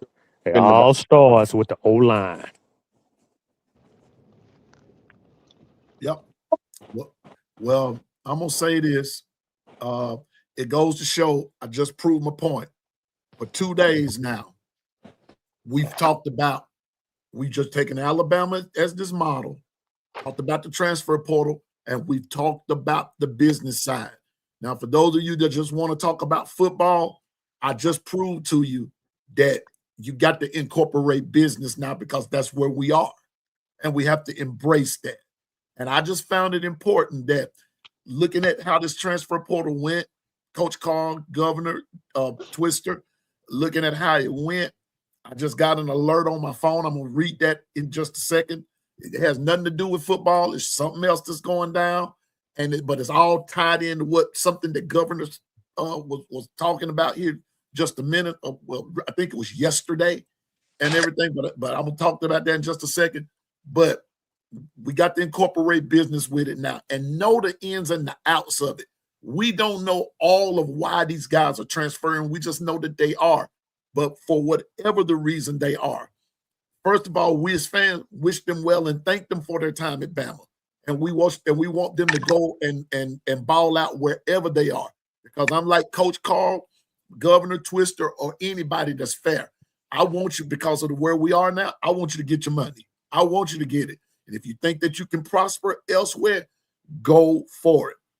But second of all, those guys that have not been taken care of, and what I mean by that is there's no school picked them up yet. I'm still going to stand on business and say somebody needs to look out for them in that particular transition, because it's not right and it's not fair that they're just out there just floating around and there's no protection for them anywhere. So I'm still going to stand on that. Third thing, before I go into whatever, producer just said Latham might get a 7th year, but he should be deserving because he got injured. Guys that are injured and a lot of their time is taken away from them, I can get with that. I can get with that. Unless the injury is going to put them in a position to where it's going to be like damaging. You know, it could probably recur again, or they're prone to it again, whatever, because we know what DNA genetics, all that is doing, and the way medicine is going now, they can tell if you know where they are. So Latham is of a different category. That's medical. But we're just mostly talking about guys that's just up and doing it for the heck of it. And like what Coach Carl said, if they mad and don't want, and everything, then let them go. Let them go. But these guys that are loyal and they're really giving it their all, but they're being forced out, then I think that's a horse of a different color. And those guys something needs to be done with and for them. Now, one thing I do want to do, Zach said that he had some news, and the news was he said he got baptized on Sunday night. Congratulations, Zach. That's the best thing you could have done. God bless you, my brother. God bless you. God bless you. I believe in that. And I just believe in what the Bible has to say. And so, brother, I salute you. And may heaven continue to smile on you, my brother. May heaven continue to smile on you, and you be blessed. God bless you. And thank you for sharing your testimony. I always make time for that. I saw it. I just didn't want anybody to think I ignored it, but we were talking about what we were talking about. But I wanted Zach to know, brother, I salute you in Jesus' name. And one more thing. Here we go, Coach Carl, Governor, Twister. Check this out. Now, if you have ESPN, this should have just come up. But here's where we are in sports. This is coming from Pete Thamel. In a federal indictment unsealed in the Eastern District of Pennsylvania, 20 men were charged in a point-shaving scheme. The scheme included more than 29 college basketball games. It included more than 39 players on at least 17 teams. Watch this, fellas. Schools named in the indictment: Nicholls State, Tulane, Northwestern State, St. Louis, LaSalle, Fordham, DePaul, Robert Morris, USM, Twister, North Carolina A&T, Kennesaw State, Coppin State, New Orleans, Abilene Christian, Governor, Abilene Christian, Eastern Michigan, and Alabama State.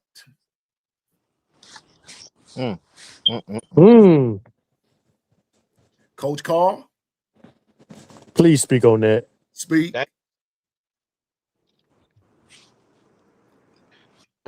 I can see. I'm just stuck like Kennesaw State. That's my homeboy Antoine Petway School. Alabama State, that's my hometown school. North Carolina A&T, that's down. That's right up. HBCU. It's right there where I'm at. Well, Greensboro, North Carolina. And Southern Miss, not that far from me and Piano Man. In our hometown, right around the corner. Right there, up the road. So what you telling me is that they paying HBCU players to lose games? Point shaving. So they can so people can win big money? Damn, That's that's where we different. are, ladies and gentlemen, in college That's sports. messed up. But That's just but let me basketball. say this. Go ahead. I'm sorry. I was saying that's just basketball. That- You got me Thank on. you. Go ahead. You But got me. sometimes back in the day, they have been doing that, you guys. Back in the day, they've been paying players to lose games. The more you lose games, the more money you get. It's just nothing new. They've been doing this, but been behind closed doors to stuff. Like I said, but we don't be finding out what's been going on. They've Listen, been man. doing this. They just not finding out now. It's Hey, been going Twister, on. I know that for a fact, right? I done told people before. I'm not gonna say it, but I done told people before. My little cousin was playing football somewhere, and they had a 15-point lead in the fourth quarter against this Power Five school at that time, and they got called on the sideline, and the athletic director told them that they couldn't score no more points. They getting paid $2 million to come down here to play this team, and you can't beat them. So the offense started turning the ball over, going three and out, and that team came back and won the game by 6 points because the spread was 16. And the only way to win the game, you had to win by a touchdown. So they came back and won the game by 6 points. Roger, we know it's nothing new, but we're looking at the schools, sir. We're looking at the schools involved. Yeah, it's been going on for years, but I'm just saying it's HBCUs. Yeah, I that's what don't we're looking at. HBCU need the money, but you're talking about some prominent HBCUs.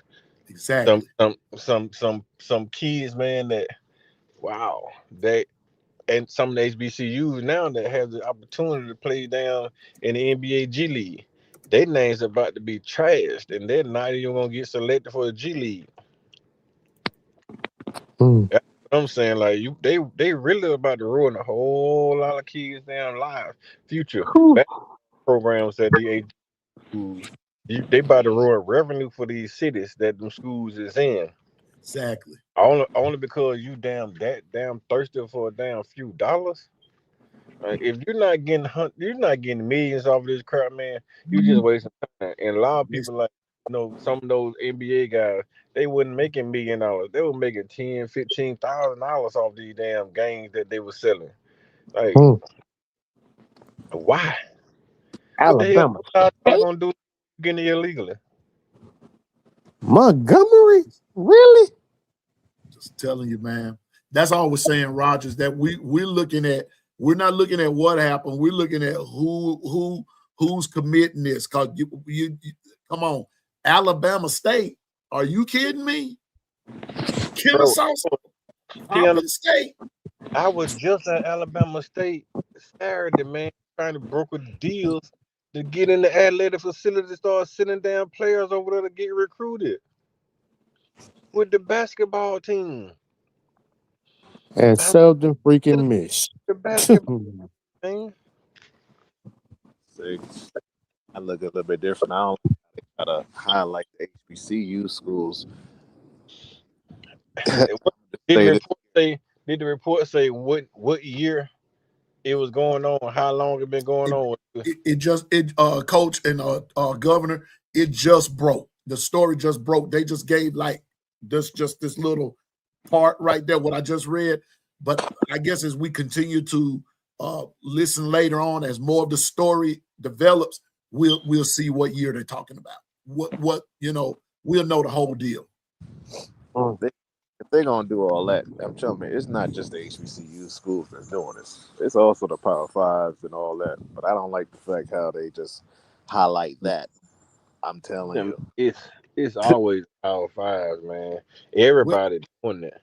It's just that they probably got busted, and then they're the most expungible ones out of yeah, HBCUs are the most expungible ones. You don't want to go in there and start talking about Ohio States, the Michigans of the world. You start saying those names, then you gonna be in deep water because at that point, NCAA already in shambles.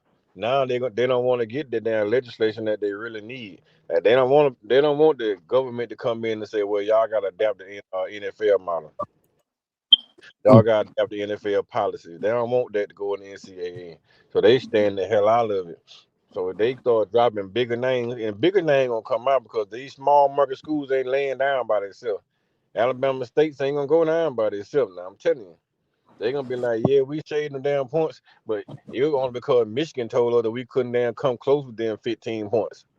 Right. See, it's somebody else involved that's Yeah, big. it gotta be some big schools, not It's just them. called, Not called just It gotta Southern be some big Miss. schools.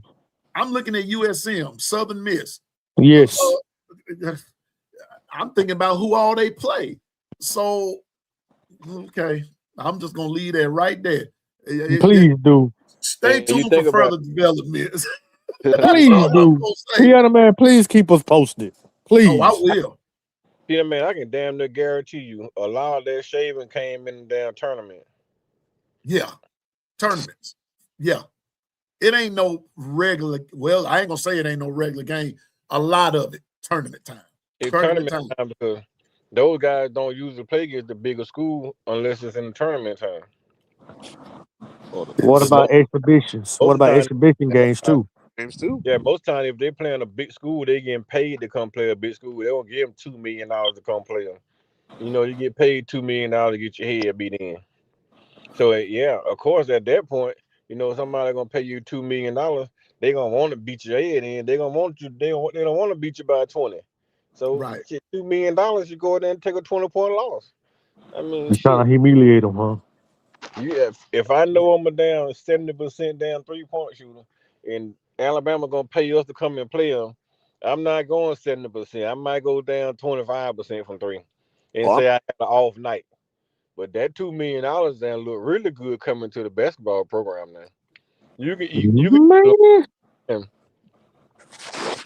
Well, all I'm gonna say, fellas, is stay tuned for further developments. It's so much happening in the world of sports, college football, college basketball, just everything. So I try to, stuff like that happens. This just so happened to break. I presented it to you. You do your own due diligence, but I'm telling you, as this story, because USM is involved, I want to see how this goes. So I will report it and everything. But y'all know how I do it. We're getting ready to get up out of here. Been on for over 2 hours, and have wasn't even planning on doing that, but show got good. So, but anyway, I'm gonna start with Coach Carl. Give you final words and tell us where you can be found and all that good stuff. Start with Coach. man. What I'll say, man. I love y'all, man. I love the show.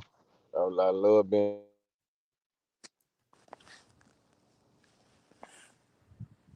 Coach. Is he gonna fade back in there? Fading out there, Coach. Fading out. Okay. You back, Coach? Coach Carl. Give a Bro. yes, yes. Okay, go ahead, because you kind of faded out Can you on hear me? us. Now I can. Now we Oh, can. yeah. I joined the Bama Standard right full time, so it give me and Jonathan more access to helping young men get recruited. And it's starting to become a real hassle with all these older guys staying in college, man. It's making it hard for these young bucks to get recruited. So with the Bama Standard, man, it still give us more access because the people that they associate with, most are former Alabama football players or have ties with different colleges because they have people that graduated from Alabama and other programs that they cool with that actually football coaches. So it just give us a little avenue, man, to help boost these kids. And hopefully, man, we can start getting more kids opportunity, even get more kids looks. That's why I was at Alabama State Saturday, man, sitting down talking to the people because we're trying to get more kids recruited and had a jolly old good time. And then today, Piano Man say that kind of hurt my feelings. So yeah, man, y'all tune in to us Sunday night. Me and John, we do recruiting on Sunday. Tuesday night, Marvin will go on and they do the Bama Standard weekly show. And next Tuesday is a special coming up at 6 o'clock, right before the Bama Standard come on, an hour before the Standard come on. We got a special coming up, man. So y'all gonna love that. Just tune in, man. It's big things coming. We're gonna start going on probably 3 times a week at the Bama Standard, so we're gonna draw more attention to these kids. So appreciate you allowing me to come on, Piano Man. Appreciate y'all in Anytime, the bro. chat, brothers on the damn panel. Governor Man, good to be on here with you for the first time ever. Twister, Twister got them ladies going crazy always, man. So salute y'all, man. Y'all Oh, be safe. I'm about to get out of here and go inside this office before I get my butt whooped. And some 30-year-old come in here and try to take my job. Okay, it's finna be oh, some furniture moving up and down. oh, man. Just don't just send it to a hospital. Don't overdo it. Thank you, thank you, Coach, as always. And Coach, we get together soon, bro. Yes, sir. Governor, go ahead. Pardon words. Well, first and foremost, congratulations, Coach. Uh, wish you and John the best of always. P Twister, I'm glad you got. I'm always glad to talk to y'all and chop it up. It's always a blessing. Uh, Today's just great, man. Like I always say, I woke up this morning. That's a blessing in itself. Zach, I appreciate you sharing your great experience that you had with the baptism. I'm just glad. I just hope that you brought Alabama over there to get baptized as well, because they're gonna need it. Um, the HBCU thing, that kind of hurt my heart with Coach Carl right there. Just hearing A&T, that's right up the road. So that's just crazy in itself. But other than that, fans, y'all need to relax, man. What you say is very, very powerful. It's not like back in the day where there's no social media to see. These kids are watching, they're reading. Their life is social media. So be careful. If you're talking about one player that's already here, players that want to come in the future, they're not gonna want to come here. So just being mindful on what you say. Words are very, very powerful. Everybody else, just be safe. Take it day by day, take it hour by hour. I love everybody in here. Yeah. I hear you. We appreciate y'all as always, Governor. That's part of he's the governor of Discord and the 401k and crew. So the governor's always welcome and everything. Twister, pardon words, bro. Before I start speaking, man, I'm gonna give my thanks to the Lord and Savior Jesus Christ for waking me up and all of us up to see another morning. Man, I'm just you glad to be here, man. And Alabama fans, personally, man, we are the cost of what's going on. We are the cost of what's going on right now. We just gotta respect the decision what these young men make. They just like us. They got our life too, besides football. We bashing players that ain't got nothing to do with what we got going on. Yes, we want our team to win. Yes, we want to win championships. Yes, we want to do all of that. But they still kids. Some of them they ain't did it by choice. Some of them probably was told to do what they need to do. Some of them probably were forced to do decisions they don't want to make. But we so dumb and blind and stupid like the dang blind swordsman, we don't see shit. We're just going by what's on the media and what the coach Saban said all those years ago. We feed into that rat poison. We gotta ignore the media and just see what is what. Ignore the media and see what's really going on. Alabama will be fine. This transfer portal is a little out of hand, yes, but at the same time, those players don't even got a home to go to. And besides playing football, they gotta go study. They gotta go to school just like everybody else. So my opinion is, man, wish those fellas good luck on whatever journey they going to. Because some of those guys didn't have nothing before they became football players. They just trying to make it. And I hope they do things for the right reason. And and the Lord will protect them and guide them for what they need to be going to. And what Piano Man done dropped the bombshell, Alabama State, Southern Miss. I don't believe it's those smaller schools. I believe it's those bigger schools too involved in that situation. They just getting them. They gonna start small and it's gonna get bigger. It ain't just those schools that Piano Man talked about either. But in conclusion, I'm enjoying my off day and relaxing.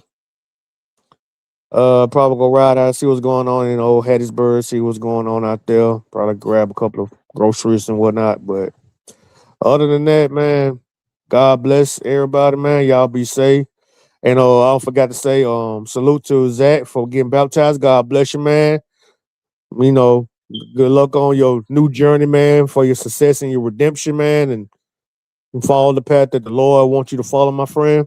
And God bless you on that. Stephen Hicks, Susan, Kimberly, all of the rest of you guys. Roll tide to y'all.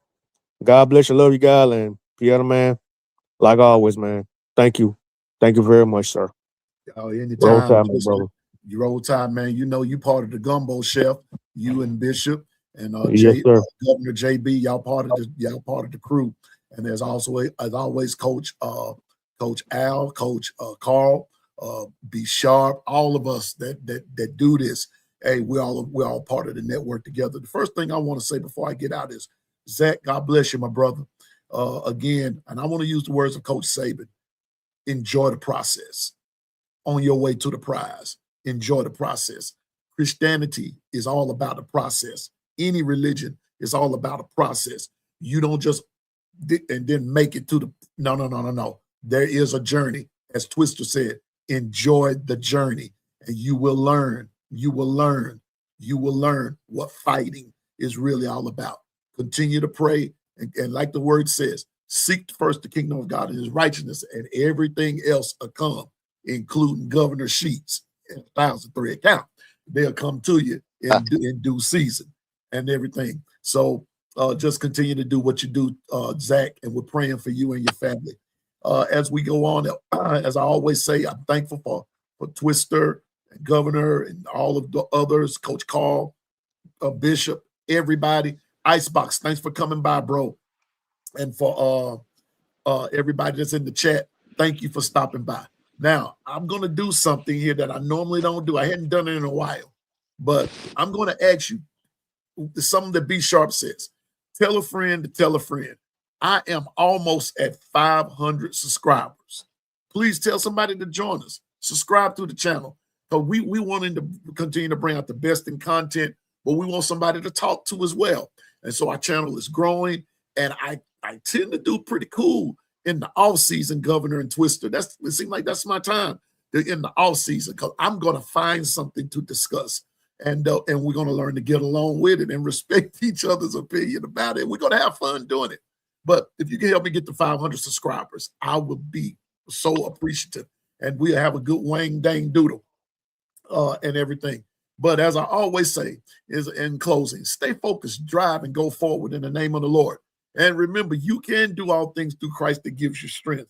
And as I always say, this kitchen is big enough for everybody to cook in. No sense in being jealous of another cook, chef, or whatever. Hey, make your gumbo and make it spicy as you can.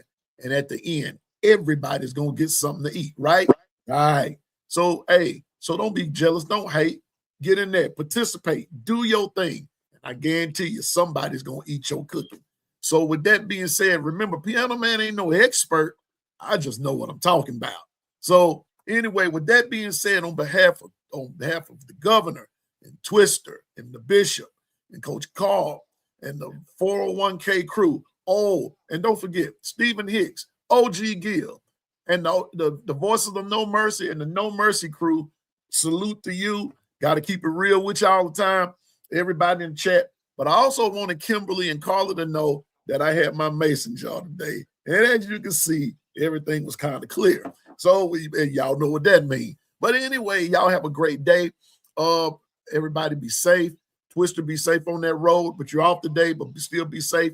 Governor, continue to do your thing. And for the best in bedding needs, for your best in sheets and quilts and blankets and pillows, see Governor of Discord for the best in 1,000 thread count. See, you know what I mean when I say that. For the best in your bedding apparel, see the Governor of Discord for the best in bedding. He does nothing no less than 1,000 count. So that means you're going to come with a price. So if you don't have a job, don't go see the governor. That's all I got to say about that. And so with that being said, that's our show for today. Michelle Carkin, good to see you. And let's just have a great day, everybody. Be sharp, I think, will be on this evening. I think that's what I read yesterday, because he kind of put it out there as we were leaving yesterday.